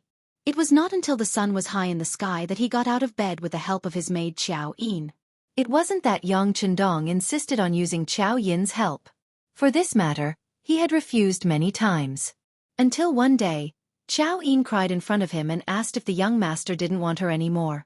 This caused Yang Qindong to have no choice but to give in. It had to be said that the men of this era were very fortunate. After tidying up properly, the kitchen maid Yi Qiu had already prepared breakfast on the round table. As he ate in big bites, he listened to Tiger's Mane, who was standing beside him, report the matters of today's imperial court. "Young master, after Su Yozhen received our money, she indeed went to court today to impeach you. After that, the officials pleaded for leniency. The emperor also said that in the future, there is no need to report anything related to you." Tiger's Mane widened his eyes and looked at Yang Qindong with a gaze full of admiration. His reverence was like a torrential river that flowed endlessly. Just last night, when he left the 9 arts workshop, Yang Qindong handed the task to Tiger's Mane. He had someone bring enough money to find an imperial censor called Su Yozhen. Then he did the same thing. When he first received the task, Tiger's Mane was naturally very puzzled. He couldn't understand what the young master was trying to do. Spending money to hire someone to impeach him? Was he crazy?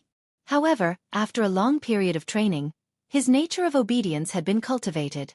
In the end, He still did as he was told. Sure enough, after finding Su Yozhen's house, he snuck into the courtyard and took out 2,000 taels of silver. That person's eyes lit up, and he only hesitated for a moment before agreeing. This led to today's morning court session.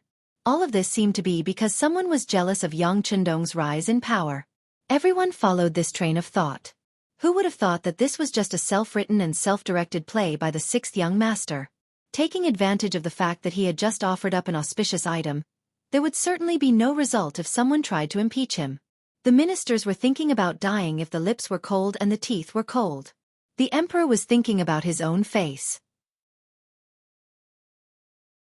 All of this was calculated by Yang Chendong, so he took this risk. The benefits of taking the risk were obvious. In the future, no one in the imperial court would bring up this matter again. In this way, he could openly be a rich man, a true official businessman, a person who was recognized by everyone as rich. Everyone knew that he had money, so when he did things, it would naturally be much smoother, and he would have fewer worries. As for why he used Su Yozhen and not someone else, this was the advantage of Yang Chendong's prophetic ability. Su Yozhen had a short stature and an ordinary appearance, but he was very intelligent. He liked fame and was good at reading people's expressions. In history, when Ming Yingzong was restored, he had made a great contribution. Later on, he became an important minister with great power. During this time, he had also engaged in open and secret struggles with Shi Hang and Chao Jixiang within the ruling class. This kind of person clearly had some ability, and he valued benefits. He also had the identity of an imperial censor. If he didn't use him, wouldn't it be a waste? The ancients had long said that it was better to offend a gentleman than a villain. Based on this principle, Yang Chendong interacted with a gentleman based on the principle of respect. Towards villains, he used benefits to pull them together. In this way, he could take care of all aspects and eliminate many dangers invisibly. Naturally, people like Su Yozhen should be used well. If he really had talent, he would be given the opportunity to show it. But when it came to sincere friendship, it was far from enough. Not bad. After listening to Tiger's Mane's report of the situation, Yang Chendong smiled with satisfaction. Your people in the security bureau have worked hard. Reward the relevant personnel with 100 taels of silver. As the bureau chief, you can deal with it as you see fit. Rewards should be given for meritorious service. This was a principle that Yang Chendong deeply remembered. Only then would more people be willing to work for you and do things with peace of mind. Thank you, young master. Tiger's Mane said with slight excitement. 100 taels of silver was naturally nothing to the security bureau, which spent money like water. What was important was Yang Chendong's satisfaction with their work. This was what they pursued. By the way, young master, a sedan chair has arrived outside the Yang family manor. One of the ladies even handed over a name card. Where's the name card? Yang Chendong asked as he put the last bite of breakfast into his mouth and clapped his hands. That is with Xiao Yin. Tiger's Mane lowered his head, not daring to look at Yang Chendong. Hee hee. Yang Chendong smiled, then got up and went to the study next door. Sure enough, there was a name card neatly placed on the wooden table with beautiful words written on it. Xiao Yin was very sensible. She wouldn't make things difficult for Yang Chendong on important matters. She just wanted to throw a tantrum and let people know that she knew some things, and even some things that she didn't like. Yang Chendong also saw this as another kind of beauty for girls, the beauty of jealousy. He knew that this was Xiao Yin's way of reminding him not to get too close to the lady who came to see him. He smiled and took the name card. The name of the name card was, for the sixth young master Yang Chendong. When he opened it, a fragrant smell immediately assailed his nostrils. There was also a line of beautiful words written on it. Your servant, Xiao Yuxue, greets the sixth young master Yang Chendong. Please don't refuse. Jun Yuxue? Yang Chendong took the name card and walked out of the study to Tiger's Mane, who had a respectful expression on his face. Knowing that this was a question for him, Tiger's Mane thought for a moment before the identity of this person popped up in his mind. Young master, Xiao Yuxue is Lady Xue's name. Oh, so it's Lady Xue. Hee hee, she's smart. By the way, is Lady Xiang here yet? Yang Chendong recalled Dong Hanxiang's struggling expression last night. No. Tiger's Mane shook his head and scolded Lady Xiang in his heart for not being sensible enough. The young master Yang Chendong personally went to your 9 arts workshop and sang 3 songs. You don't know how to take advantage of such an opportunity? It really makes one speechless. Yang Chendong's face clearly flashed with a hint of loneliness. It was unknown whether he was feeling pity for Lady Xiang or lamenting the outdated views of people nowadays. Forget it. Since Lady Shui came in person, I'll just meet her. If she's a talent, I'm willing to teach the young master Yang Chendong a few things. This is Lady Xiang's fortune, Tiger's Mane said enviously when he heard that this lady could be taught by the young master Yang Chendong in person. As the Yang family's system expanded, the chances of being taught by the 6th young master Yang Chendong in person became fewer and fewer. Whenever there was an opportunity, everyone would try their best to seize it. How about this? Inform the people to enter the manor.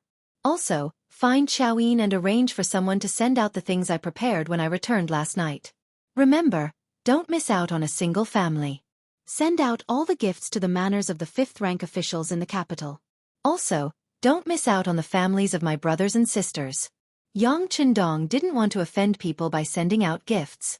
That wouldn't be worth it. Yes. Tiger's Mane naturally knew about this and immediately agreed. However, he didn't leave immediately. Instead, he looked hesitant. What's wrong? Is there something else? Yang Chendong knew that Tiger's Mane had something to ask, so he looked at him curiously. Our people from the Bureau of Security have found out that someone is asking around about the young master's past. Tiger's Mane had just said this when he felt the atmosphere in the room become oppressive. He saw Yang Chendong's expression become extremely solemn, even a little cold. Who is it? The young master. It's not just anyone. It's Hu Yan, the granddaughter of the Minister of Rights, Hu Yan, the daughter of the Imperial Guard's town supervisor, Hu Chongning. This is some information on her. Tiger's Mane took out a small book from his bosom and turned to leave. This matter wasn't about someone worrying about the 6th young master's safety. It was highly likely that it was about the love between a man and a woman. Even though he was the young master's subordinate, he couldn't interfere in this matter. It's actually a woman? Yang Chendong was also a little dizzy from this sudden turn of events. When he looked at the small book, it recorded in detail about Hu Yan. It also emphasized that this woman was already 16 years old. However, until now, no one had discovered that someone had gone to bring her forward. After an investigation by the Bureau of Security, they found out that it was Hu Chongning's idea. The small book also recorded that Hu Yan was educated and well-mannered. Moreover, she was as beautiful as a fairy. She was also clever and cute. Looking at this, how could Yang Chendong not know what this meant? At this moment, the matter of Hu Zhongning breaking into the Yang family's old house in Fengjianing Mansion was naturally figured out in an instant. At this moment, Yang Chendong understood that Hu Zhongning's worship of his parents at that time was fake, and his observation of himself was real. The daughter of the Hu family seems to come from a good background. Yang Chendong thought and smiled. No wonder Tiger's Man reported the situation to him after being pestered like this. He must have known the importance of this matter. To be honest, if the Bureau of Security hadn't found out that someone was investigating the 6th young master this time, they naturally wouldn't have noticed Hu Yan, and the following things wouldn't have happened. Well, it's better to let nature take its course when it comes to love. After reading the small book, Yang Chendong put it in a small cabinet in the study. For him, it was still too early to talk about love. How to successfully lay a good foundation was the most important thing. In the side hall of the Yang family's manor, Madame Shui was sitting with the servant girl Xiaowei. Even though he was seated, he still had a nervous expression on his face. His face was flushed red, making him look even more enchanting.